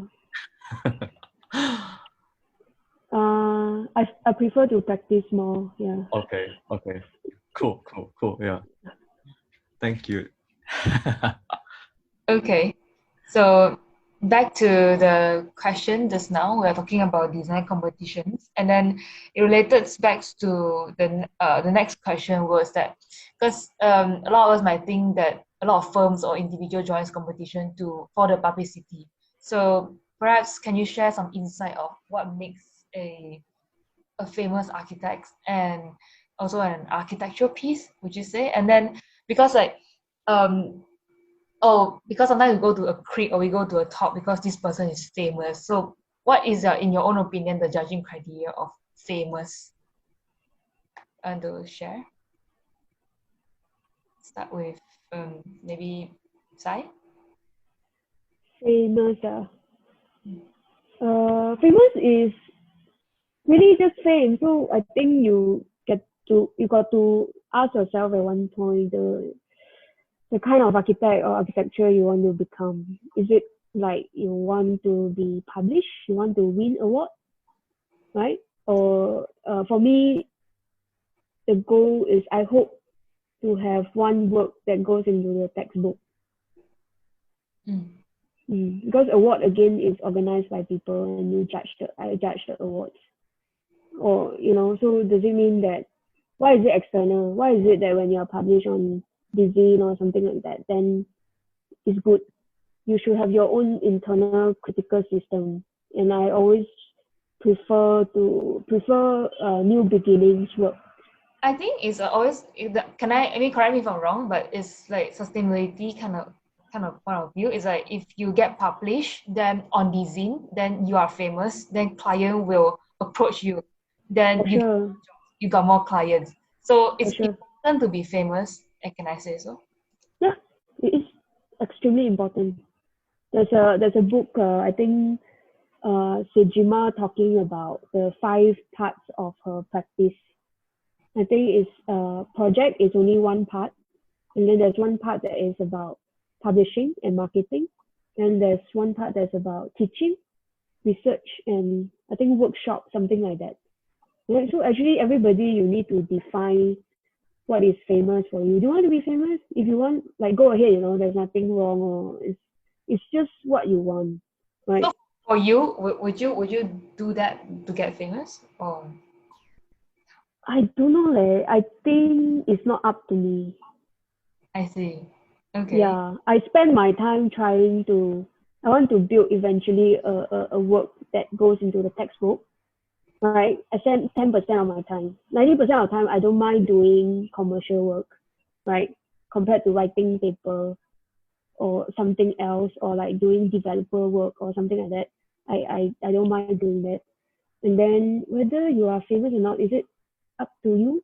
What is famous? I don't know. It's like, yeah, it's not the goal. I see. Not the goal. Yeah. But if I think in history, those architects that I like, they are those that have a piece of new beginning work. I don't really quite like grand finale work. I It means see. I can appreciate it. I can go and then I still was like, oh, I get it's amazing, but it's not what I pursue. So would you say that the favorite piece of your architecture right now, is it a famous one? It could be. They can be famous, but there's also not famous piece. So it's not, but famous is just a byproduct. I like it because they do something that in the history nobody has done it before. I see. Okay. Before I go to Nazmi, I think Amir asked a question, is it? So can I have Amir? That I might have missed the question in the group chat, so you guys have to really step out and interrupt. Is Amir there? It's in the slide, Joey. Oh, sorry. I'm so sorry. Okay. Oh, Amir is there. Yeah. Okay. Oh, me, right? Sorry. Sorry, I put you on the spot then. Okay. Right. So okay, maybe perhaps we can answer that later after we talk to Nazmi. So Nazmi, are you there? Yeah. So we'd like to listen to your. It was about what? About fame? Fame, was it? Yes, it was about fame. Like, and how does it relate to you getting client as well? I don't know. I mean, Hanzing said, if normal architecture become famous, is it still normal? yeah. No, I mean, I think like I agree with what Sai was saying, that it's about what kind of architect that you want to be, And I think like who is the most famous architect of all time? Who's the most famous architect of all time? Like, right. Normal architecture is the most famous one. Corbusier, probably. Like Corbusier is like, if you mention architect, everybody imagines Corbusier, I guess, right? And the reason why Corbusier is famous is because he wants to be famous. Like he writes about himself. Like he literally, like even before he had any buildings, he was writing about himself. And you know, the foundation Le Corbusier in Paris produces a book on him every year. Like he's been dead for how long? But like every year there's a book like, oh, Corbusier Sketches, Volume 1, Corbusier Sketches Volume 35, Corbusier's Laundry Receipt or whatever it is. So the thing with an architect, like a person like that, not even an architect, a person like that is that they aggressively want to be famous. They want to be known. It's like I mean, I can equate it to bands, like rock bands. What's the most famous rock band in the world? U2. Like U2 wants to be famous. Pink Floyd, right? Isn't it? Well, I mean, Pink Floyd. Yeah, Pink okay, Floyd. let's say it's U2 for the sake of argument. Okay. And like U2 wants to be famous, so they do all these big grand gestures. Let's not go there. And then so they stage this mega tour because they want to be. But there are also bands who choose to make good music but stay out of the limelight. And in the same way that more and more, like these days, architects that like I think is the most interesting architects that I find most interesting now. Somehow are, let's say, architects who when they were practicing or when they were building small things, they weren't really that famous. Like you don't really know them, and like people only start talking about their work like after they're gone or whatever. And I find that to be kind of interesting. People like Leverance, just Sigurd Leverance is this kind of Swedish architect who was kind of famous when he was younger because he was in practice with Gunnar Asplund. And then he sort of disappeared for a long time, for like 30 years or whatever. Came back in his late career to design 2 churches. One of it is Saint Clippen, if I'm not mistaken, which is this kind of very strange brick building. Mm-hmm. And then he built these 2 churches, and he built one flower shop. And he died, right? And then but then years later, people start writing about this project, and in a way, it's like posthumous. Like he's gone, but now you start talking about his work, and I find that kind of interesting. And I find architects like Lina Bobardi, who is like one of my all-time favorite, who probably did like 5 buildings, or maybe 6, or maybe slightly more. But let's say every single one was kind of interesting and important. Right? They're not mind-blowing, but they're kind of super interesting in their almost ordinariness, I would say. And I think her kind of project, or Leveren's kind of project, only becomes kind of well-known or appreciated long after the fact, because they were not architects who were trying to they were not writing about themselves. They were not kind of going out of their way to kind of promote themselves and stuff like that. And I find that to be humbling and also kind of interesting, because you can do good work without trying to be Björn Ingels. Mm-hmm. Is it like, can I say like Zaha, like before the Vitra fire station? And then Like Zaha, when I was a student, the only building of Zaha that was built was Vitra, right? And then the museum in Cincinnati, the Modern Art Museum. So that one was built when I was in my 3rd year or whatever. And at that point, she was very, very interesting. And then suddenly she became kind of super famous. Yeah. And somehow I find the work becoming less and less interesting. Yeah. Right? I mean, that's just a personal. Like I think the Fano Science Museum was still great. The Maxi was still great. After that, it kind of. But that's a personal thing. Sa, you want to say something? Is it? No. Yeah, agree. Like Zaha, before she became Zaha, the brand. Maxi is the last great one. Yeah, I agree. Yeah. But it went to Azerbaijan. Yeah. Yeah. Okay. On to answering, I think, Amir's question, which is on the screen just now. So why isn't there much discourse on small practices work, especially on local projects throughout architectural school? We've often heard and learned about points by star architects or past icons, seldom from the local creative's own ideology. Is there a stigma that presents towards them?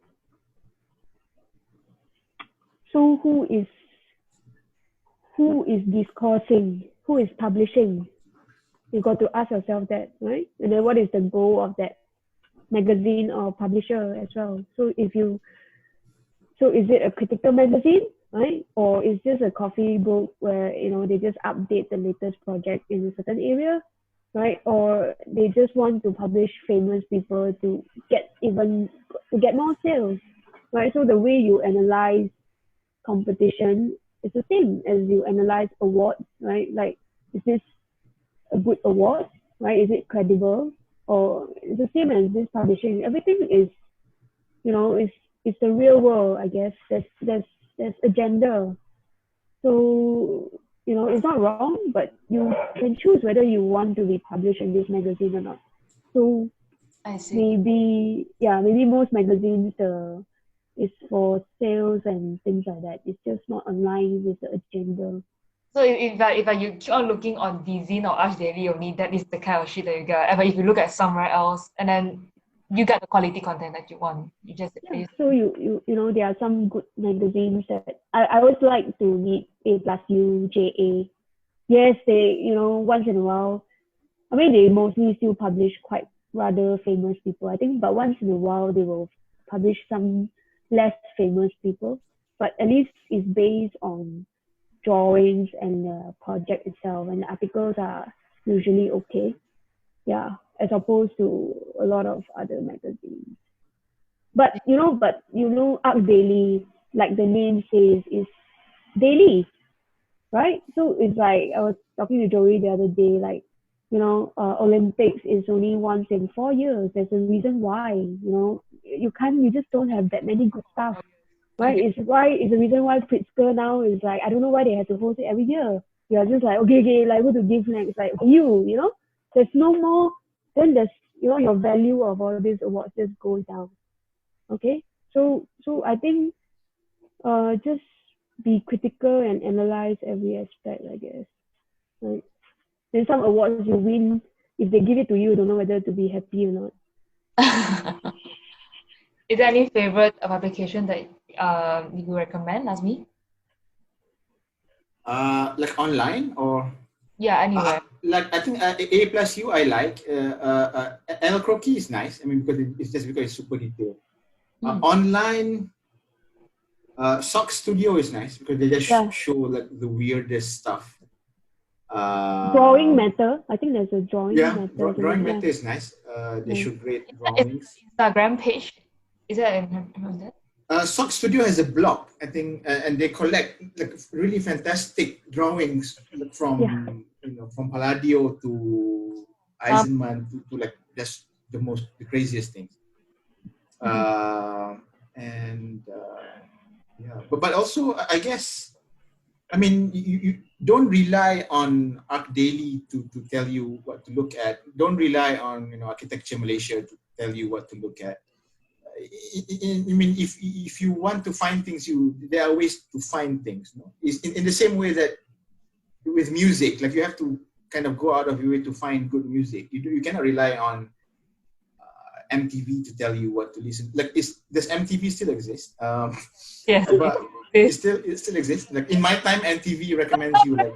But was it because I think Amir asked this question? Was it because it's more accessible for those who are just beginning? I mean, how was it? If I'm someone new to architecture, I just type architecture on Google, Arch Daily will come out on the first list. So I assume that would be the best website to explore architecture, rather than some indie magazine who, I don't know, just my 2 cents thing. Yeah, but also like but I think it's also good to start to ask your friends what to read, or to ask your teachers or your colleagues like give me some suggestions. I think that's always more interesting. Like I remember when I was doing my master's, I went to the library and borrowed a stack of books, and I had it on my table, and one of these professors came and said, what are all this crap that you are reading? Like I wish you would just come to see me first, and I'll recommend you some good ones.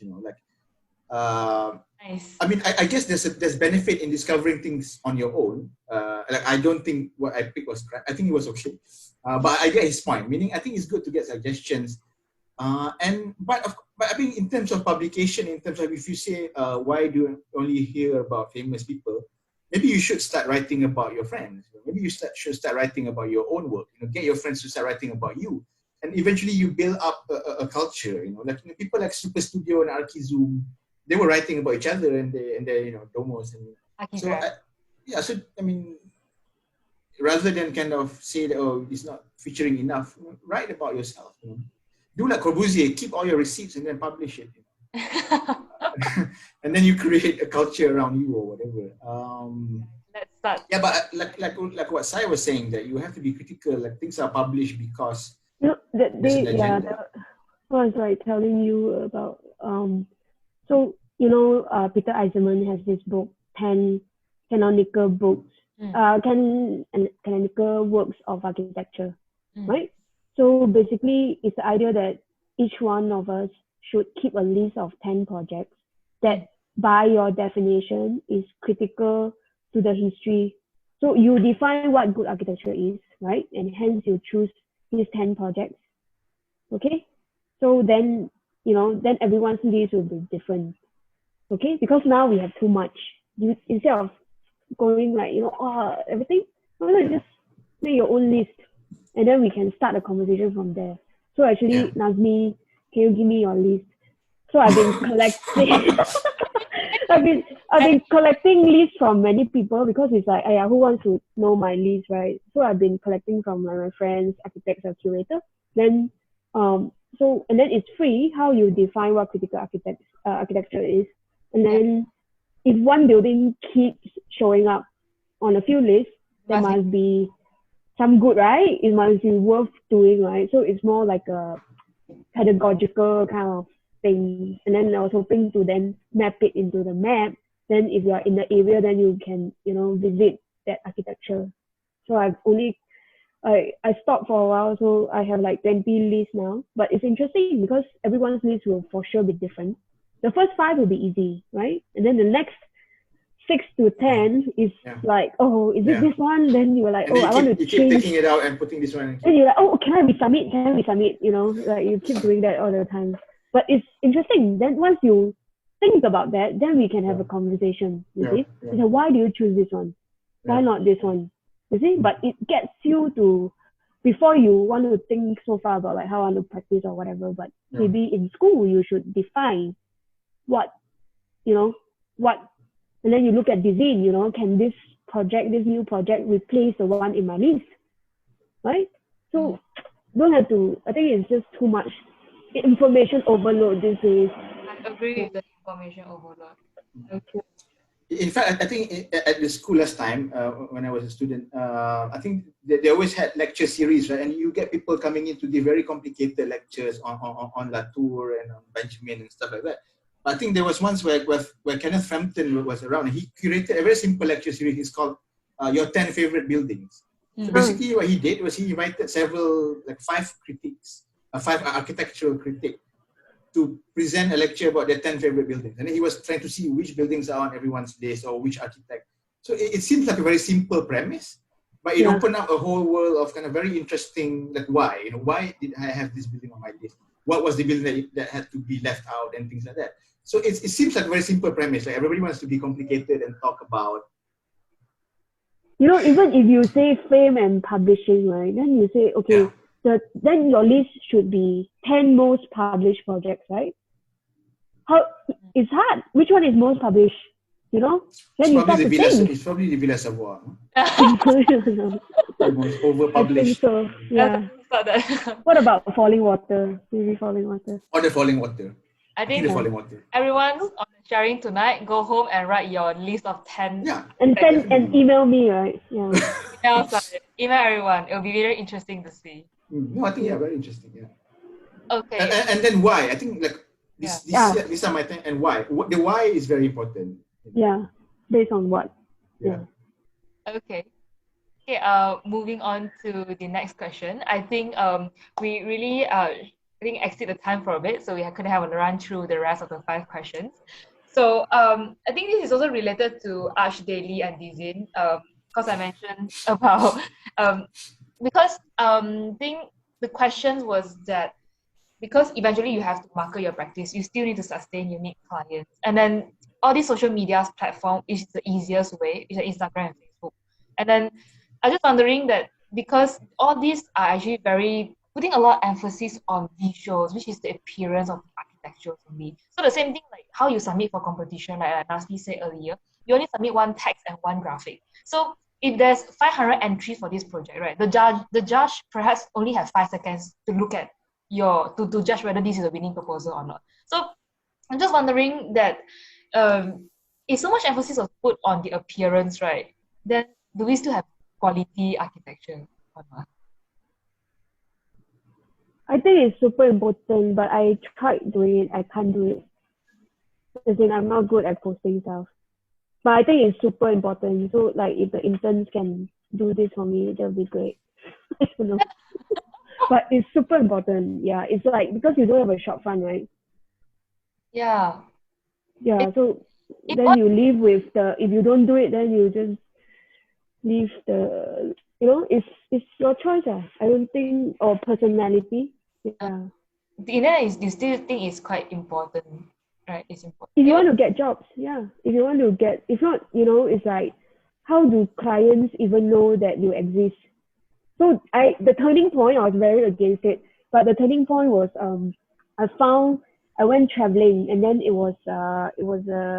went to an Airbnb that is like this old Japanese house, right, on the coast of Taiwan and something. I was like, wow, it's like really nice. They converted into Airbnb, and then I was like there, and then I was like, then we talk about, because the person quit her job and then bought this house to start her own business, right? Then I said, so we were talking about this, and I said, I don't believe in all this Facebook and whatever marketing. And then she just asked me one question. It's like, then how do you find out about me? And you end up staying here. Just like, that's right. So I went back and started and made a website. Yeah, basically. Perhaps the fine line is that how do you publish yourself, but at the same time doesn't make you, I don't know what's the right word to put it, commercialized, or I don't know what's the right word to put it. It's like you make a music video, but you don't want it to be on MTV, something like that. Because you don't want to classify as one of the pop music, but you still want to stay in your indie kind of feel. But I want to have concert too. Yeah. A small concert. Then how? So who's going to pay for this concert? So I don't know. I'm a bit fluid in terms of whether it's commercial or not. Because there's how I see is that, okay, if there's no money value for the project and there's no design value, then you won't do it, right? If they pay you and you can get to design whatever you want, you should take it, right? But most of the projects will come and you have to kind of like, okay, is this a money project or is this a design project? If it's a design project, maybe my fee can be lower. But then now I don't have anything that's coming in that's making money that I need to pay rent, then I'll take this project. So for me, it's a bit more fluid. Nice. Yeah. I don't have a very hard principle about this. How about you, Nazmi? Do you consciously want to market your practice? I'm not sure. I mean, just like a Facebook page, which I update like once every 8 months or whatever it is. Like I keep getting notifications from Facebook, like, oh, you've not updated your page for 9 months. So I guess it's there, but it's not really aggressively. I don't. I mean, it's there. I've never received any messages online to inquire a job solicitation. I mean, I've never been contacted by, whenever there's like an actual build, it was always through someone who knows someone who knows someone. Word of mouth. Yeah, like on the internet is mainly people looking for internship, which I don't really do. Right? So it's I think publication gives you more. Yeah, and but most of the leads is like they come from references. It's just like when you go and find a doctor, right? You're not going to like go online and, okay, I think this doctor. No, you're going to ask a friend or your parents is like, hey, do you know any good doctor? You see? They're not going to like Google. I think only one of my clients is like that. It's from Googling. Very rare. Like even when I talk to my other friends, like Studio Karya, like most of their clients are from word of mouth. Like, no one goes on the website and say I want. It doesn't. So it's there, but it's not really. So perhaps are these why not older clients? do the live selling, like the live sales of architecture. and socializing more like Like the live video, like they do. Nicholas was saying something. No, I'm just curious. Like, are these older clients? Because like I personally looked up a lot of things online. I think usually like when people want to build a house, they're usually not necessarily like sometimes they're like university friends or like school friends or like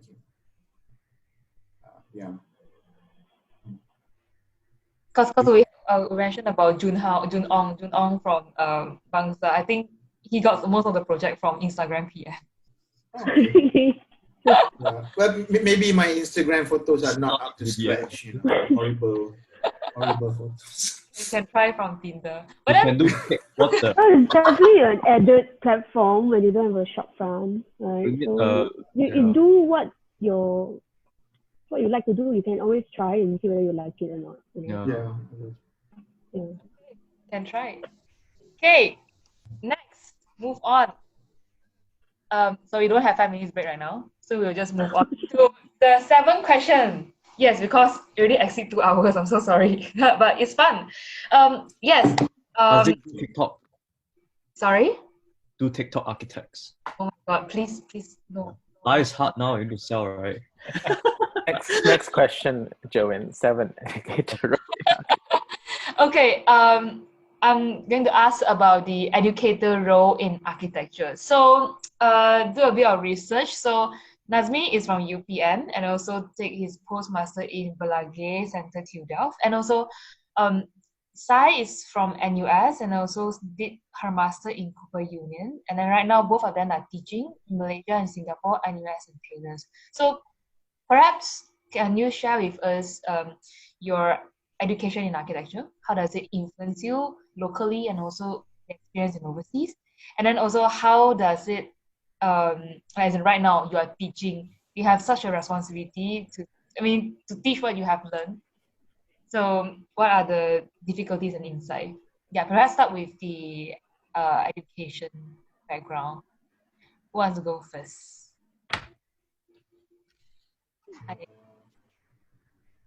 Yeah. Me?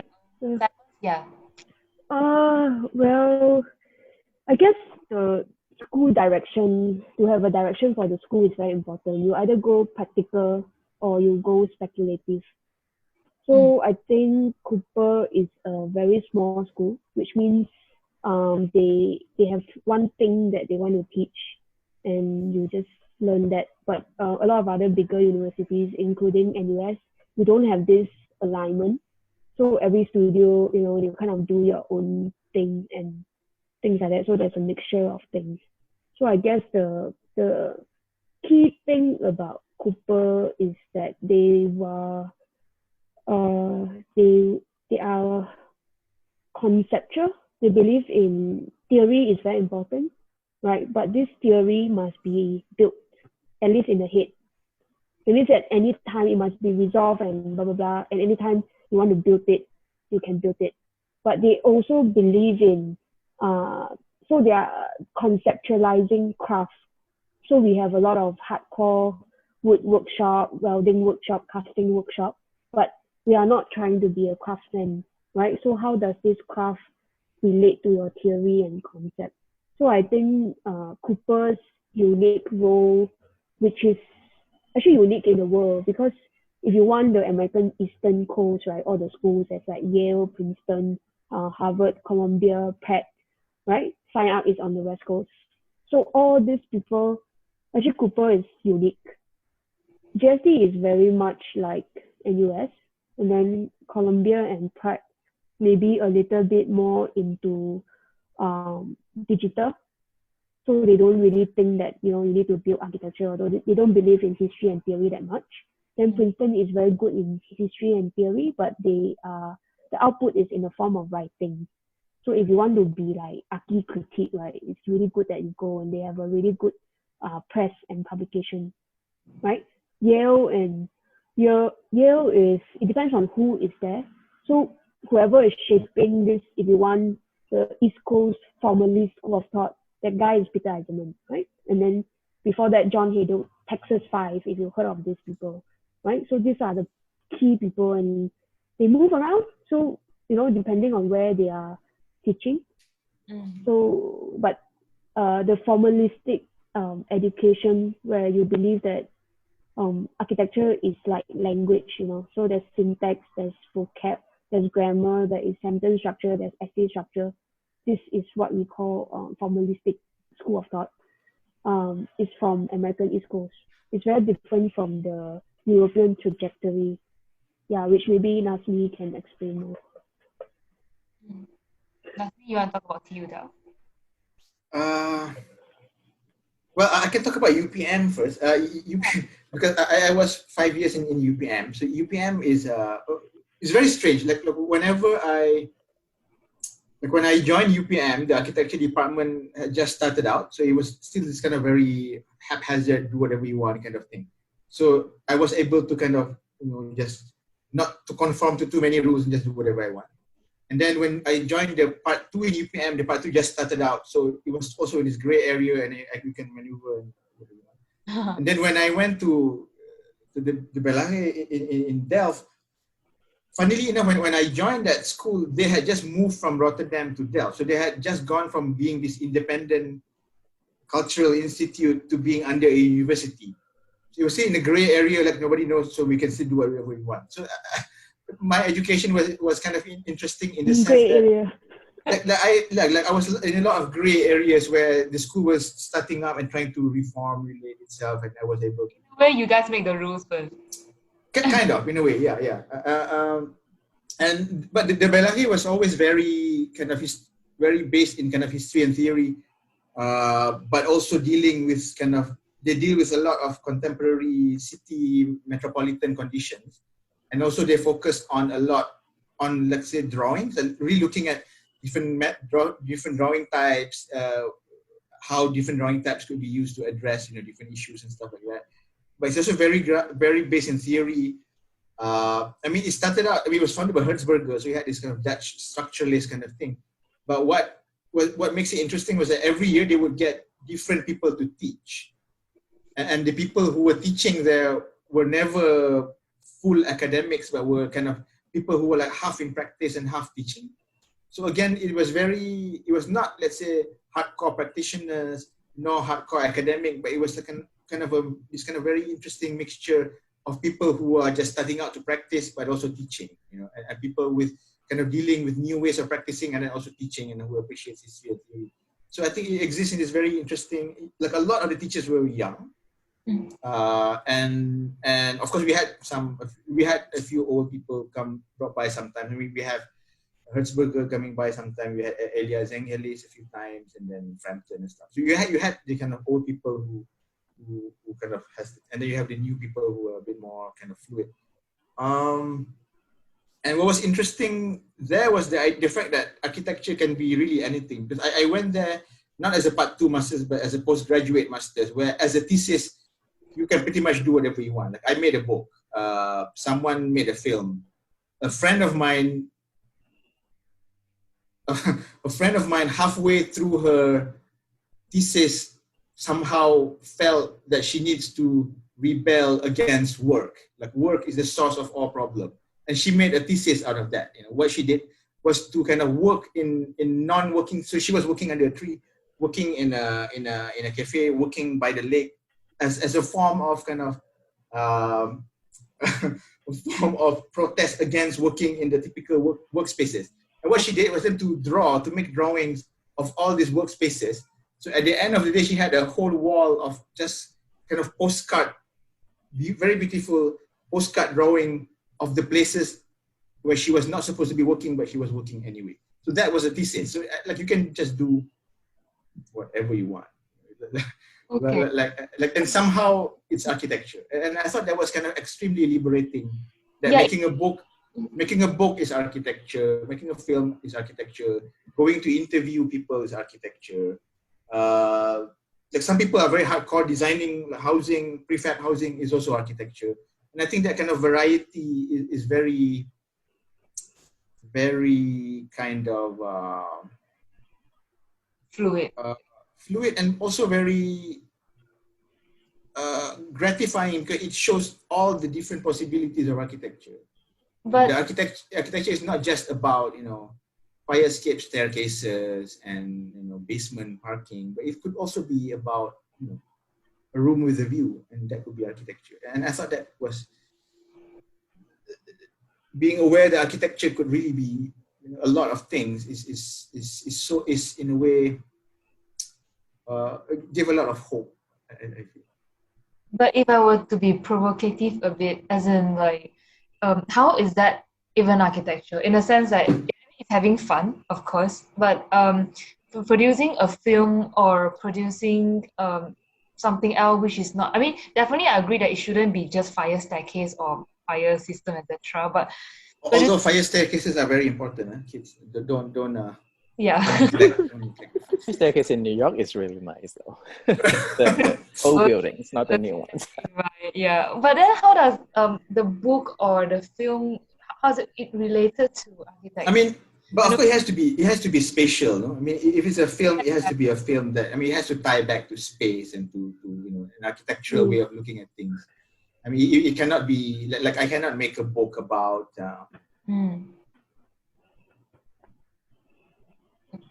funnily enough, I think there are not many things which are not architecture. I think a lot of things could be, you can claim a lot of things to be part of architecture. Like one of my friend, one of my classmates used his experience of migrating from China to Canada as an exploration of space. So he made a book about, let's say, the different spaces that you inhabit in China and in Canada, and how they are actually the same or different. and that becomes an architecture exploration. So it's a very personal thing, I and you see. wouldn't think it's immigration, but it's architecture. I So see. it's so Okay. So the forms become like part of her thesis. Would you say? yeah. I see. I think that brings me to the question on the screen, because I think one of our friends were asking, like, is it necessary to study master or postmaster in order to strive in this industry? So what is your take, Nazmi? If let's say if you were to do something interesting like that, or does it even add value? I would like to quote Sai. She was saying that it's about what kind of an architect that you want to be. And I think, if you don't need to do a master's, you don't need to do a master's. And I think it's a very personal thing. Like I felt after 5 years of architecture education and almost 5 years of working in an office, I still don't know what architecture is. So I decided to go back to school. But I mean, some people could get it, and then you don't need to, you don't need to. I think it's all a very personal choice. Like, I cannot say whether it's necessary. Like, I think, I think it was necessary for me, but that's a personal choice. I mean, what I'm trying to say is, like, I mean, instead of going to school, if let's say you want an enriching experience and to explore from the architecture perspective, you can go, I don't know, solo travel or go an exchange. Yeah. But then you still keep your core, as in, like, you want to explore this in the architectural point of view. It's just that, do we need to go for a master's or do we need to go for a postmaster's course? It's not going to get you more pay, but this is like a chance to, whether you research on your own or you do it with a school, right? It's about, if you have something that you want to find out, it's important, right? But it's not like for the degree. I know there are people who go for the post-grad school for connections. That's also an aim, but if it's about finding out, maybe in school you're a bit more, because you're paying tuition, then maybe you're a bit more focused. Whereas if you did the research on your own, then you are, slightly less motivated, So I don't know, but what I do know is if you choose to do masters or this, don't do it right after your basic degree.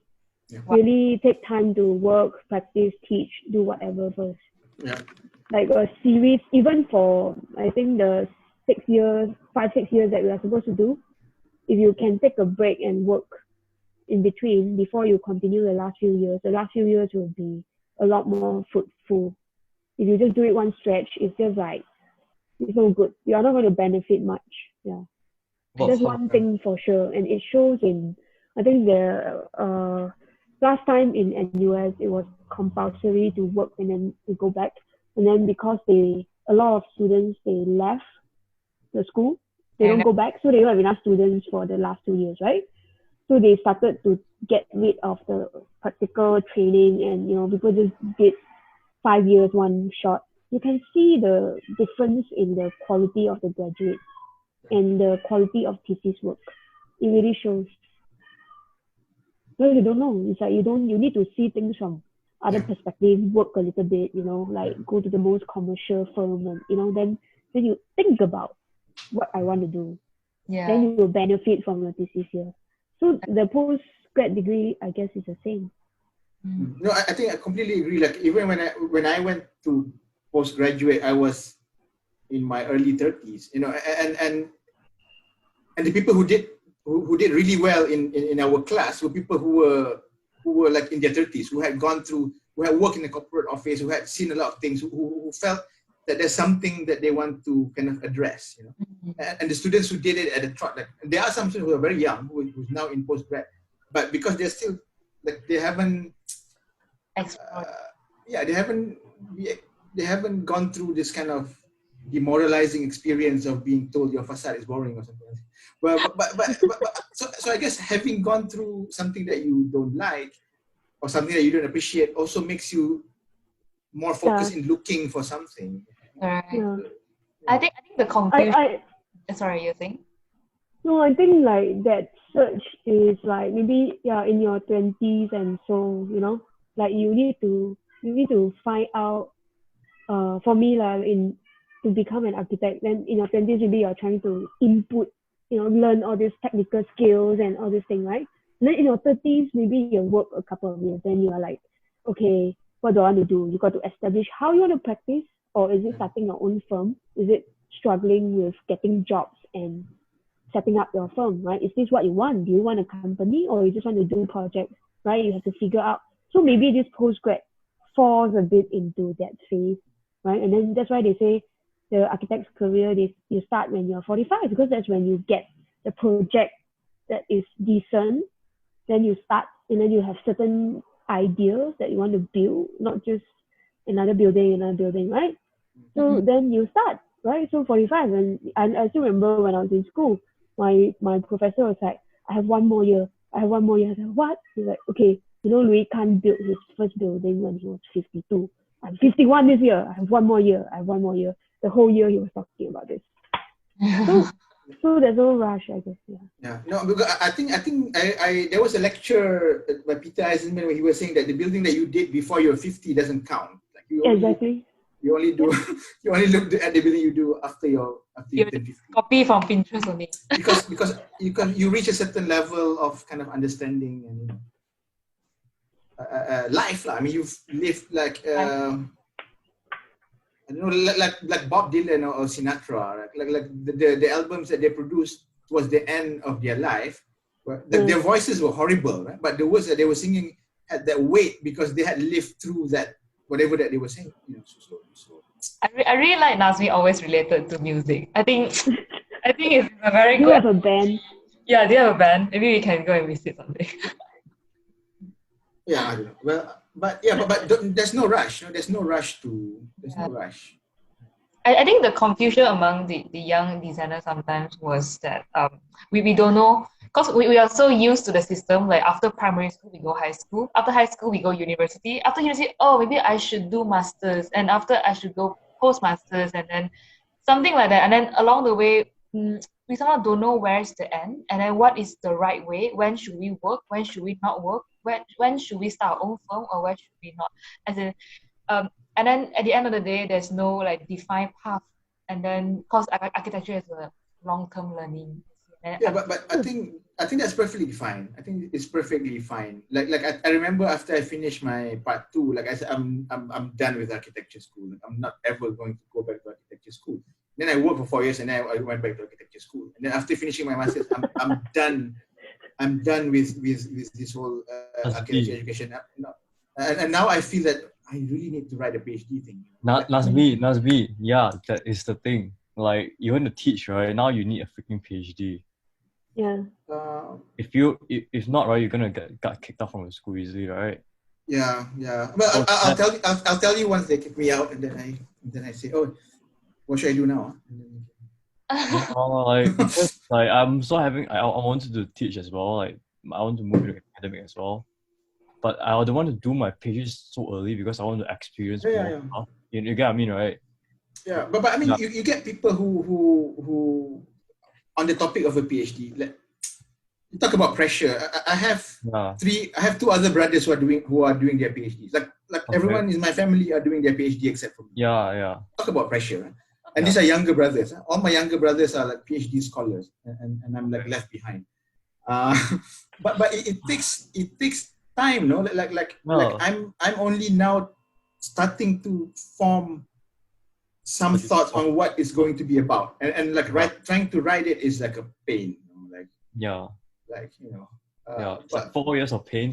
It's 4 years of going back and forth just in here trying to and then thinking about who would supervise it, but it's not a difficult thing, and I think a PhD is a kind of a big commitment. Like, I look at my friends who do it, or even my siblings, like it's a big deal. So you better, and it takes time to kind of think of something that you want to talk about. Yeah. And now the schools are pushing you actually to do that.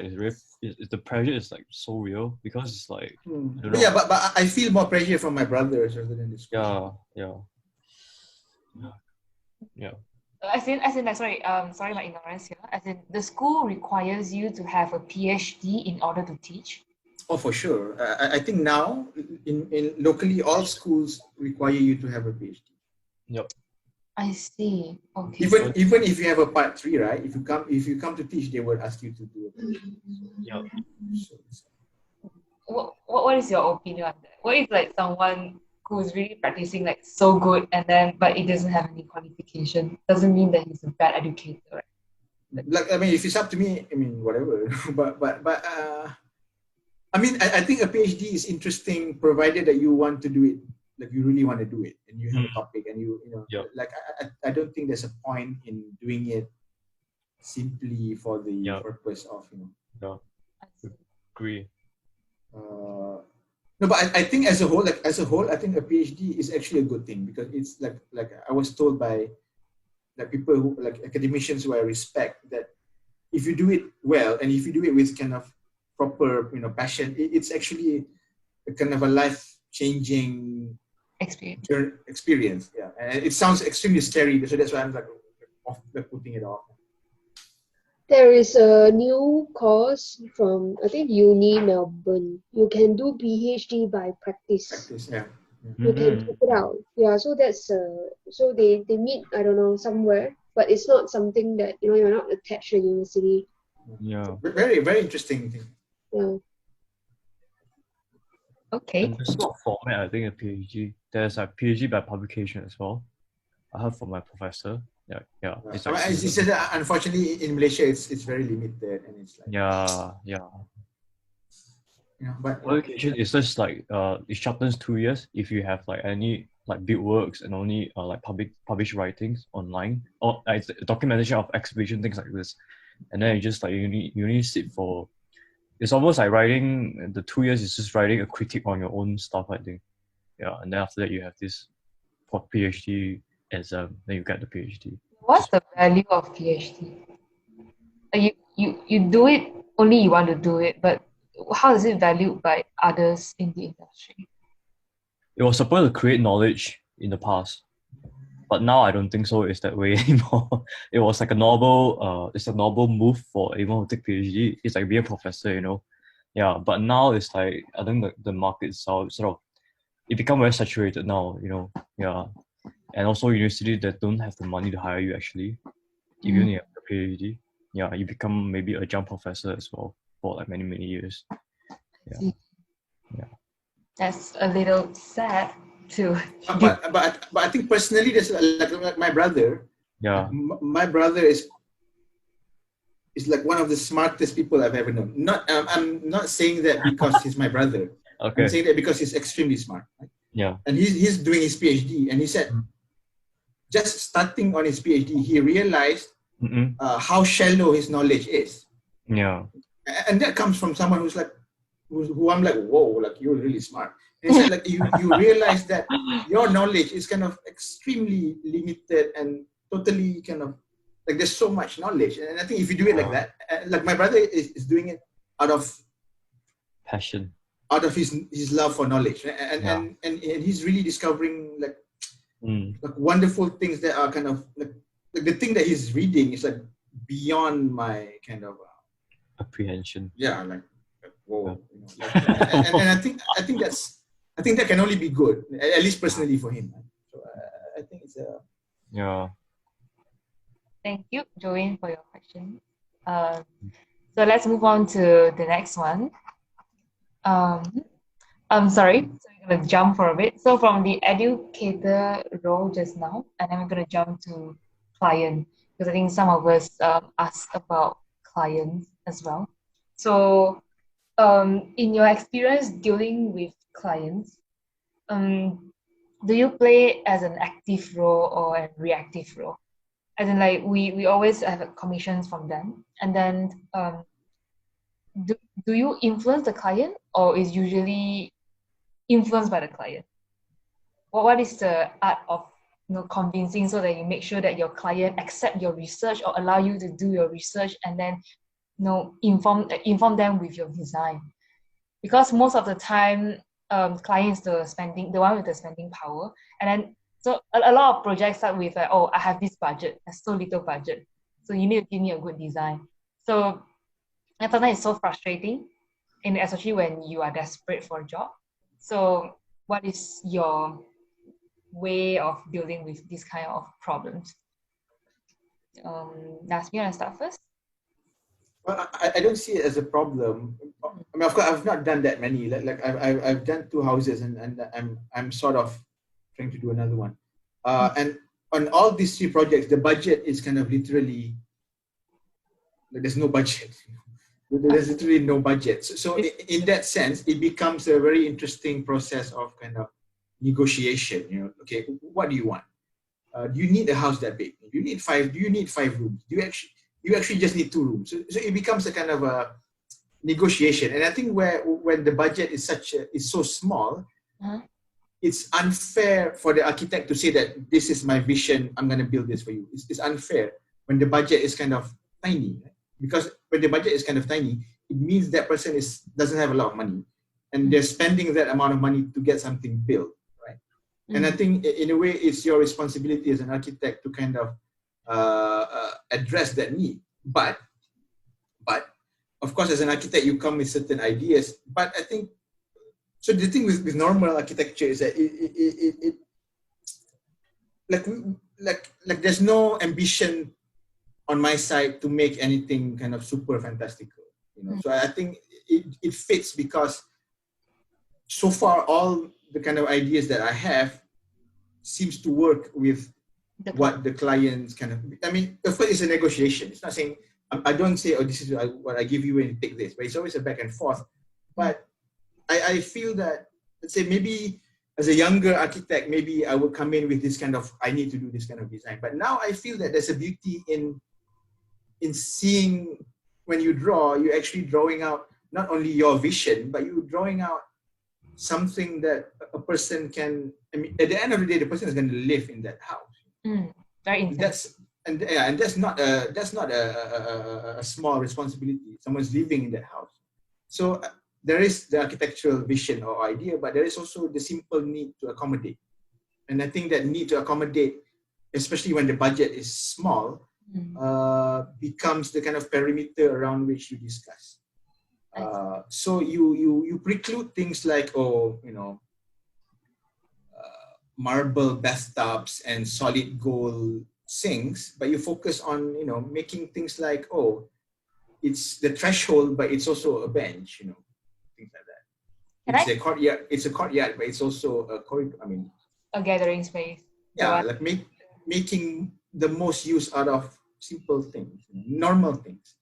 So that's I'm not sure whether, like, if a client suddenly say, I have $55 million, build me a house, maybe my answer will be different. Yeah, that's what I'm going to say. I think it's easier when, let's say, the one that you have small budget and then it's intimate, it's easier to work with. But what if you have a client at 50 million and then the breezes go crazy? And then if you were there to tell him, you shouldn't have 20 rooms, it doesn't make sense. You only need 5 rooms. And then in another way, you cannot control the client anymore because the client has that spending power. Then there will be different stories, right? Yeah. There's this very interesting anecdote, not really related, but do you know Oscar Niemeyer, right? Oscar Niemeyer, the Brazilian architect. He's a lifelong communist, right?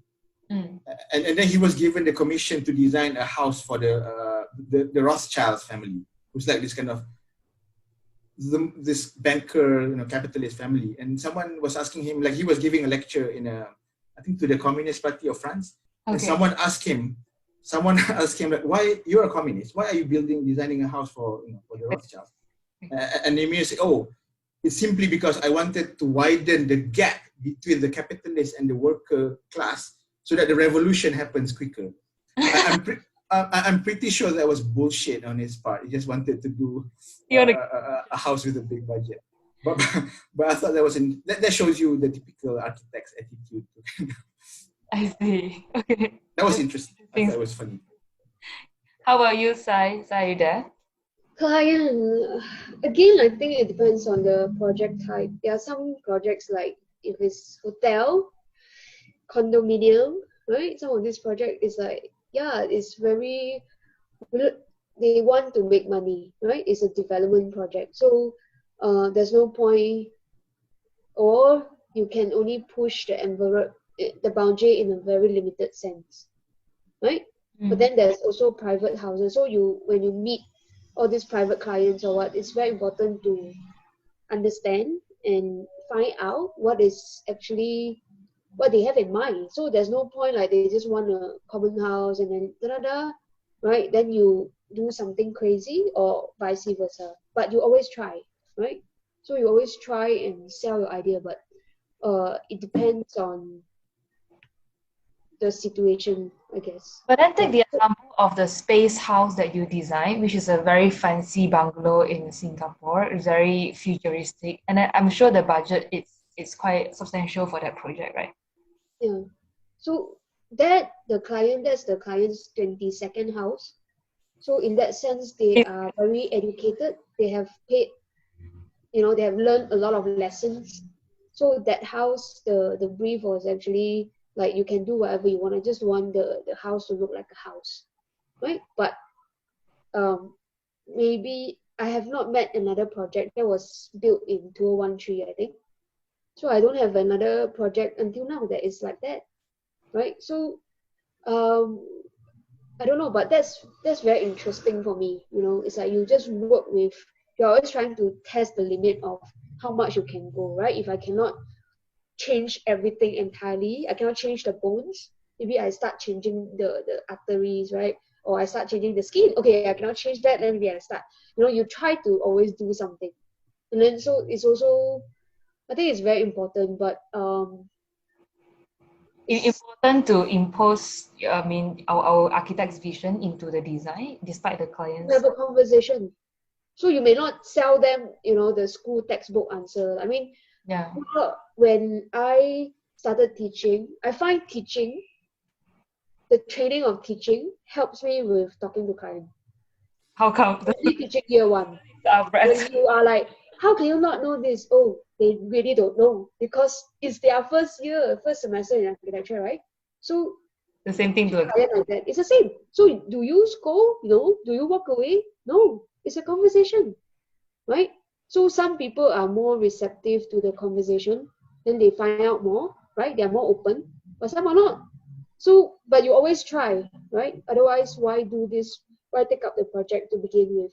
But I must admit that there are some projects that is, for example, really condo and hotel projects like that is more about servicing certain clients. So if you're not out to service, you probably wouldn't get the job anyway. So hospitality, condo, residential, not the private individual homes. So there's certain types of project that I try to avoid. Yeah, it's just not so much room. It's very clear. There's no room, not much room. And especially like hotel with established brands or condo, right? They just come in, this is what I want. Give me a nice facade, right? That's it. So you can choose. You can avoid projects like that if you don't want to do it. I think it was Mies who said, never talk to your clients about architecture. Always talk to them about their kids. I actually tried it, and it actually works. It works. Like it really works. Like, oh, you imagine your kids, and it works. It's like, whoa. I thought Mies was being funny, but it actually worked. Yeah, Talk about their kids. Yeah. Talk about their life, meaning, oh, you imagine your kids are running around here. Here's a bench here, and it actually works. Right, but the strategy. Whatever idea you want to sell, if you can sell it. Sorry, Nika, saying something. Sorry. No, sorry, go ahead. I'm just saying the strategy will change if they don't have kids. Yeah. Then you talk about the pets, the dog or the cats. Yeah. Oh, the cats. I think same plants. We should talk about the plants as well. Yeah, sorry, Sai, you were saying? No, whatever you want to sell, if you can sell it to a layman like your sister, your mom, then that's how you should explain your ideas, not like some jargons and things like that. Yeah. So actually, like teaching year one was rewarding in that sense. If I can make something very difficult and they can understand, right? Whereas like, it's like, suddenly I say, oh my god, this is how I should treat my clients. I mean, I did the house with the courtyard is for my parents, right? So I remember they were asking me like, oh, why is it that in the corridor there's like a ceiling, but in the living room suddenly there's no ceiling? So I was telling them like, oh, because it's a threshold thing where you transition from a circulation into a volume where you gather and volumetric. And my mom was like, what have they been teaching you in school? You know, like I was trying to be kind of all, you know. But then they do appreciate afterwards, right? Or they don't. As in, like, I'm not sure. I'm not sure, to be honest. Like I can never tell. Maybe you should talk to them about their kids. Then Maybe I should. Just you. Okay, thank you for the funny answer. I think going down to the second last question. Yeah, this one, I kind of like lumped a lot of questions into these slides. So I was asking about egoism or passion in architects, because I was wondering that if you are practicing on your own, will you like try to, because your individual voice is so loud, will you at one point get too loud, too indulged in your own thoughts, and then kind of blinded your own decision making when it comes to design? I mean, let's say don't talk about others more objective matters, but when it comes to design. But then earlier you guys were mentioning that you guys do a lot of collaborations, and also so all this kind of like give you other voices for you to judge.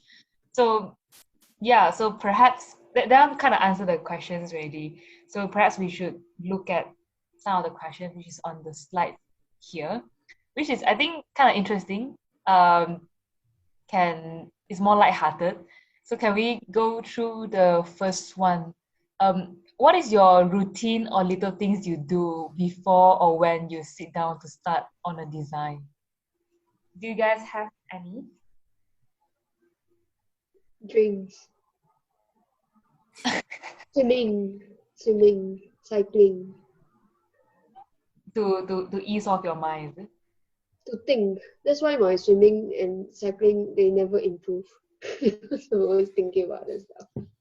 I see. I just can't sit at the desk and think about design. Yeah. So your working environment is always not in the office? Yeah. Oh, okay. And in cafe? Something like that? No. Exercising again. Wow. Okay. Okay. How about you, Nazmi? I usually look for references, like look at my list of projects and see like, oh, does this 10 projects have anything to contribute to this, or do I look at other things? As in like past projects? No, like a list of references, like the 10 projects that I like, or they would. But sometimes it could also be personal, like yeah. I find this question over here is almost like asking a celebrities kind of question. Oh, what are the things you do before you start? Like there was this house that we were trying to design, and then it just like randomly I just felt that, oh, maybe I should be looking at Alto, like for whatever reason, right? And then I just started to look at him, and then some certain ideas and stuff like that. So I guess like for me, influences and references is important, to have something to kind of latch onto before you start. Consciously like choose what kind of influences that you want to be influenced? Well, I mean, I have my set of the kind of the old things that I always refer to, but sometimes I look at other things that, like, you know, like, oh, maybe look at Alto, like just randomly, you know, or maybe look at, you know, Leverance. Like, I don't know, like sometimes you just feel like, I've not looked at this enough. Maybe I should be looking at that, you know. Just. I see. So does that help with like keeping your passion in the long run? As in like constantly referring to, like constantly reading. Yeah, because it feels like I approach it as like a learning experience that I didn't know that Alto did that. I didn't know that you know, so and so designed his kitchen like that, or whatever. So it becomes also a form of learning. And how about you, aside, as in like apart from swimming, what are the other things that you do to keep your passion for design in the long run? I visit a lot of architecture when I travel. Traveling.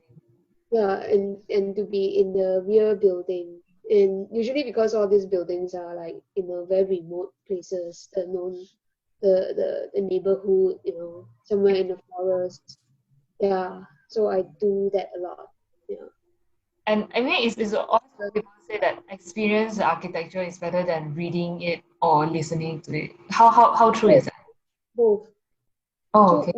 maybe, maybe I'll read more after I go to the place, but it's different. It's like, for example, like Villa Savoye, you hear about it all the time, but when I went there, it was actually very underwhelming, right? Then you realize this is a piece of work that is very important conceptually, but maybe in terms of experience, it's not wow, right? And then the second experience was, I think, when I was in Sri Lanka, and then I visited Bawa's building, right? So to me, Bawa's building has a lot of grammar mistake from a formalistic point of view on plan, right? But then I go into the building, especially his 33rd lane, I'm like, what?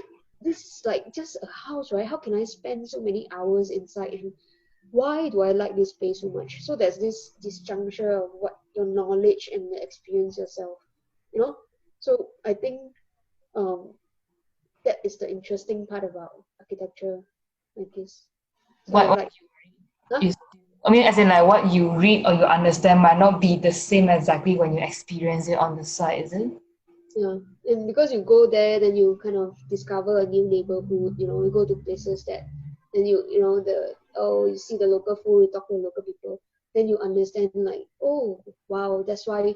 For example, like, let's say La Tourette, right? It's like you look at the rough concrete, or you go to India and then you see Kobu. It's like, oh my God, how come the clean Parisian Kobu, is no more?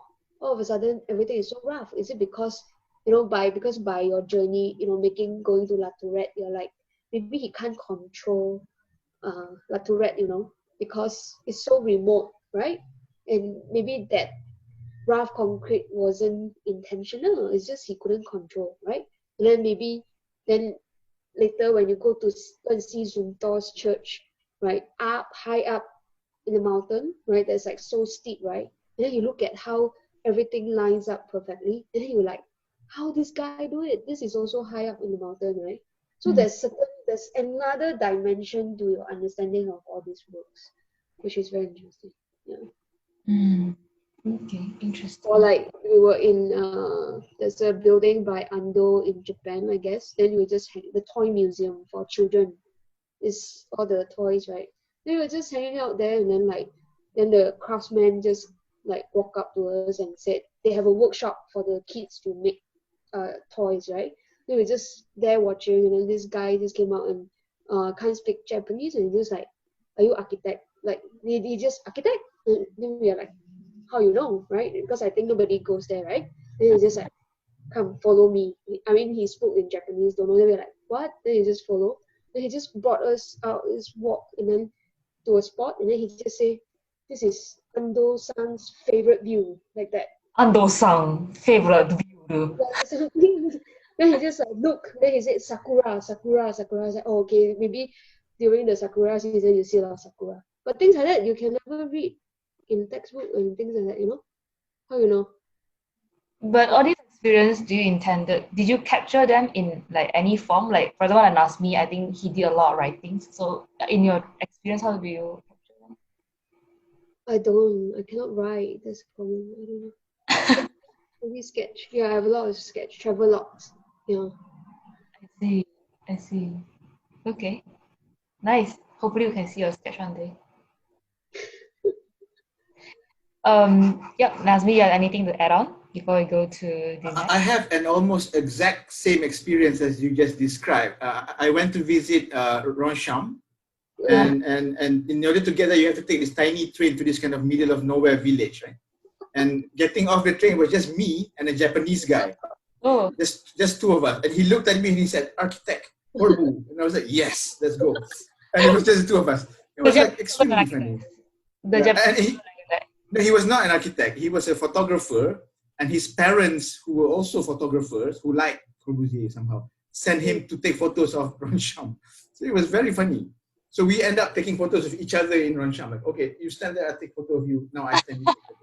It was really funny, and he hardly speak any English. So it was very almost exact same experience. Very funny. And I must say the good architecture you can still capture in photos or video.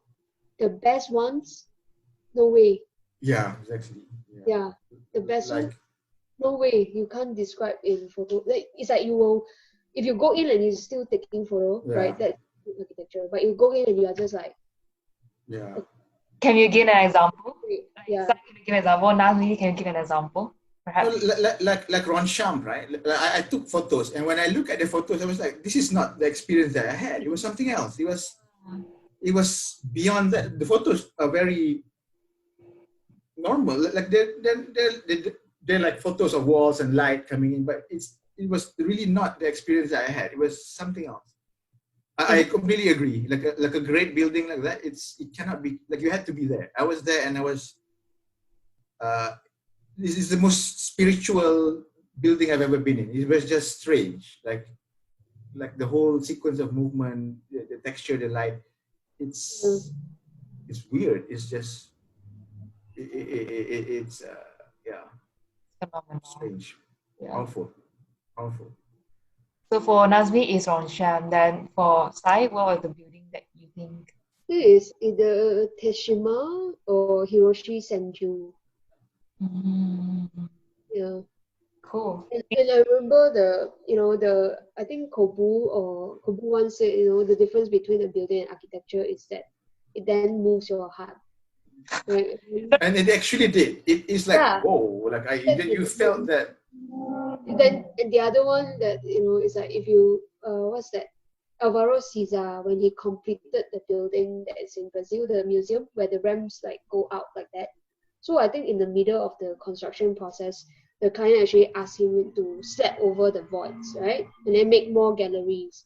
Then the client said, what's the use of this void? And looking at all these ramps, they are not functional. We should add more gallery. Then Alvaro Siza said, like, this space is for me to stand here, to feel that, to be glad that I'm alive. Okay, so I think that's the difference between building and architecture. And there are many instances where I go to buildings and I'll cry. I don't know. I'm actually more intrigued how he managed to convince the client that he need a spot to cry. Okay. No, I cannot figure out how these people actually draw the building. Like how had, like, in designing that building, right? How had they imagined that when it's built, it's going to create that kind of, like, how is that possible? And I think that's, like, how did you draw, like, how did you know that drawing and that will create, it's like an impossible thing, like it's like how? And I don't think education or working experience can actually help you to develop that kind of flair, right? I think it's something else. I don't know. I don't know what it is. I don't know what it is. Okay, so that's a mystery to find out because we all don't have an answer for it. Okay, coming to the last questions of tonight. I don't plan to put this question in, but then a lot of people has been asking as well, it's a popular question, I would say. So ever since this pandemic started, COVID-19, so there's a lot of talks and design talks about like how designers or architects can react to this pandemic, or like what kind of design is responding. I mean, how the design changed after post-COVID. So I have my own set of opinion, but I would really love to hear from our speakers. What is your opinion? Of course, I think from the question on the screen here, I will maybe quickly read it out, as in, what do you see the practice would be changed in the new normal? What is the new urban construct or narrative post-COVID? How does designer help with the current pandemic outbreak? Or what's the future of design profession after COVID? The lack of human interaction leading us in the time of COVID-19. How can we make use of the current tool, the new normal again? And then how does COVID-19 affect our community? So COVID. Let's hear from you guys. What is your thought? Sai, want to go first? COVID, I think maybe it's not directly on architect, but maybe they will, you kind of put a stop on the society, like going evaluating everything based on efficiency, right? And then even if you want like a building, they always wanted indoor spaces, air conditioned, but now actually they are very open to outdoor spaces, right? And then the importance of parks at a city level. So these are like the more immediate kind of considerations. And I think the other one that I think is like there's also more diverse way of lifestyle. It means you don't have to go to office. So diversity is always good for design, right? You can do this, you can do that, flexibility and things like that. Yeah. So, but I don't know how this COVID will really affect architecture directly, right? Maybe just more this problem solving ends, but I don't see how it's going to impact. But hopefully, there's some impact in the brief forming and the way the society thinks, you know.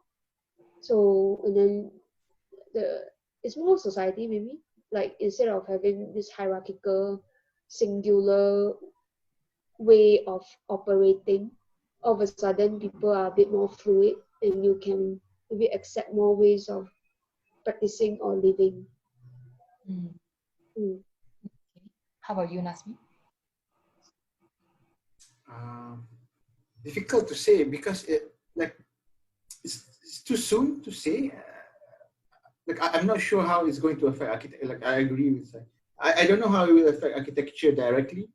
What it is affecting is maybe our sense of space. You know, now that we are kind of always in a room facing, like, are we in a space? And then the value of kind of outdoor open space where there's enough kind of distance. So I feel I'm not sure. I'm not convinced that it will change architecture really. But I think immediate kind of But I think it does change this kind of perception of space.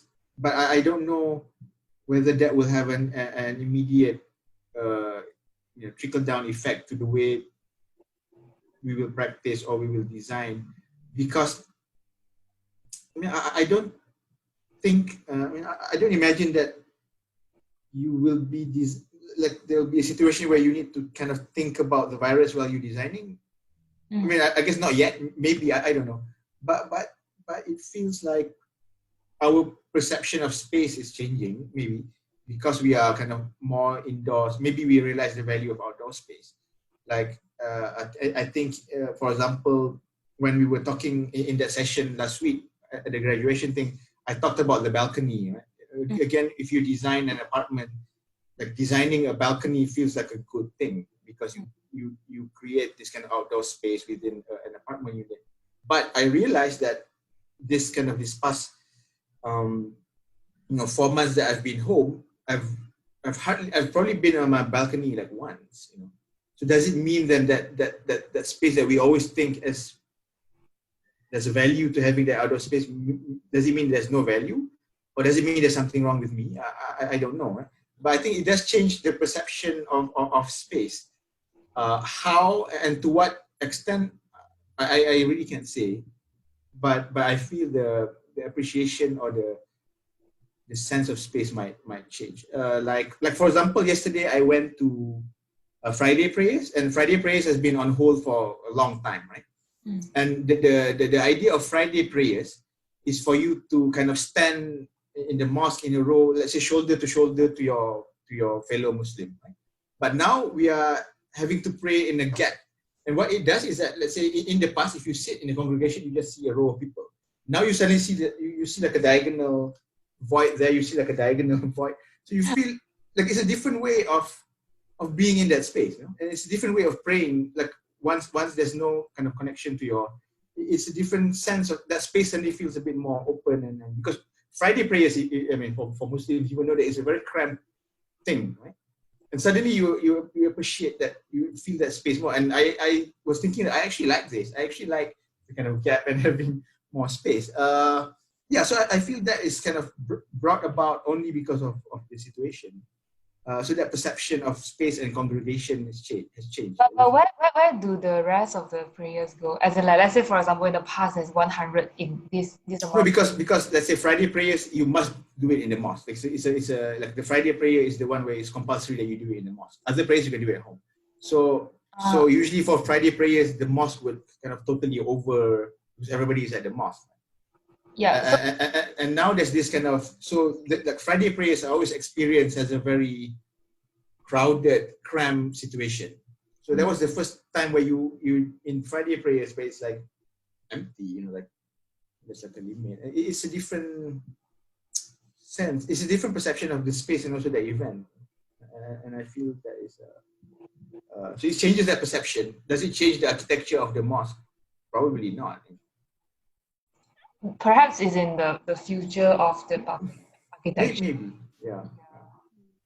And not being able to travel, that is the biggest difference for me. Yeah, so I don't know. Yeah, it's a bit strange. I think I see Gary tap something. Gary, you want to share something? Yeah. Hi. Hi. No, I think COVID-19 itself is definitely changing a way of life. In a way, perhaps wearing masks is become a norm. Like, I don't know, everyone will become skeptical about wearing a mask or become a norm. I don't know. But it's too early to say that because I think it comes in like perhaps 3 or 4 months ago. And then now I think it's too short to change. But definitely I think short-term wise it changed. It changed how we see for example, I went to buy sandwich also, then there is a certain gap, there is a panel between me and the cashier. But it's very short term. But I'm just curious like how can it grow for a long term? That's more interesting. But I think so far I can't really talk about it. But definitely there is change, but not a long change, maybe just short term memory kind of thing.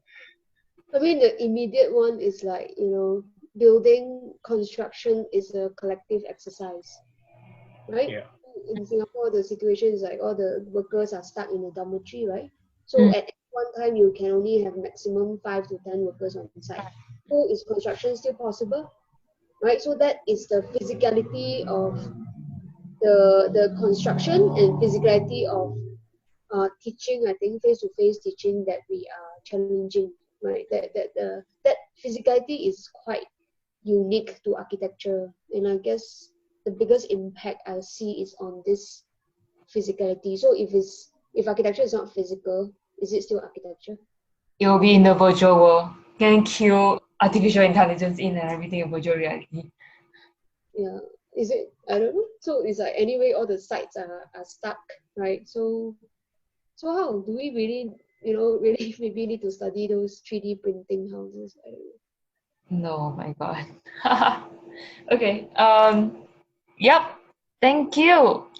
I think I think that was a really good point. Like the fact that maybe this pandemic slows down the speed of architecture and it allows a bit more of a breathing room in space in terms of like, because everything's going so rapidly and then suddenly it just comes to a stop and then people are like forced to rethink the way to do architecture correctly, maybe, even though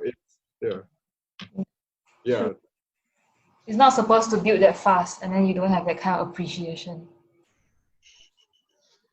I'm extremely skeptical of the new normal, but it feels like the old normal to me. Like, really? Why? Why yeah. do you say so? I don't know. I mean, I don't know. I just feel it's the same. I don't really feel like, apart from the mask, right? Like it feels, a lot of it feels the same. Like it's still, I don't think society is kind of going through this big shift of, taking care of each other better. I feel it's more of a knee-jerk. I mean, I hope I'm wrong. I hope things change for the better. But I always start with a healthy dose of skepticism first. Yeah, sorry, I just want to add on because now you see recover already, then the cars still coming back to highways, no change. That's why I think it's very short term. The impact doesn't strong enough to change the world, but it does change in a certain way. For example, if let's say COVID doesn't happen, then concrete metal maybe won't come out or things like that, But the thing is too short term. If let's say perhaps like you see like World War II about like 3 or 4 years, right? Then Corbusier come up with the thought of post-war housing. That okay, then comes up with something. But I think 3-4 months, I think people still think let's go for some bath, have some beer, social distance. That's all. It will go, you know. So I think it's too short term. But until we find a vaccine, right? If we don't have the vaccine, lasted for 10 years. So there's no chance for her to build new buildings, you know. Like World War One and Two. let's not go to so morbid, like let's not hope for the World War 4, World War 5 for that. Okay, thank you guys. We have come to the end of Concrete Matters session. Thank you. I thank you, our speakers, Nazmi and Sai, for the 3 hours of conversation. Was that 3 hours? Yes, it was 3 hours. Gosh. That's like a very long film. So the question is whether it was worth sitting through the film or not. Yes, so I have to thank you for the remaining 26 participants who sit through 3 hours. And thank you for those who attended earlier. Yeah, and then they have to leave. So thank you so much for attending. Oh, thank God I got recorded. I thought I didn't record it. Yeah. So I hope you enjoyed the format just now. Was a new format. Was a conversation, and please give another round of applause to our speakers again for speaking for so long. It's not easy. And then oh my God, hi Fazli. Yeah. So as usual, before we go, we will. Fazli is only here for the music references. I see. Well, sort of. Yeah. Yeah, you didn't speak at all. You didn't share any insight. I was, inspired by everyone. I think now it's your generation. I guess. I think what you guys are doing are quite important to continue the sort of legacy. I think maybe what I was doing and maybe what Nazmi was doing and everyone was doing is just like a starting point of it. So what you guys are doing now are great. So yeah. I mean, I guess it's good to know that our students are doing something. I mean, by doing something, I mean, apart from working in a corporate office. I mean, nothing wrong with that. I did that for 4 years. But I think it's good to know that people are doing something and people are curious to know and are asking critical questions. I think to be honest, it is without. I mean, it's not because of the pandemic, right? I don't think I will start this sharing session. And also a lot of podcasts which is recording right now on Spotify. I think like R Plus or even like Gary, XYZ projects. There's so many podcasts, so many online learning. I even I'm not sure if non-school is inspired of this session. I mean, this really period as well. But a lot of informal learning platforms are emerging because of social distancing, because we cannot physically be there. And then that actually opens up more opportunity than obstacles, in my opinion. Yeah. So, I think you've just answered question number 10. I tried. Okay, thank you everyone. So before we go, if everyone have nothing to add on, we will just do a quick selfie, a groupie. So I would like everyone to turn on their camera and then we'll just stare into the camera for 5 seconds outwardly and I'll do a screenshot. All right. 1, 2, 3, smile. Thank you, everyone. Thank you. Thank you for the invite. Thank you for the questions. Yep. So bye. See you next week. Bye. All the best. Bye.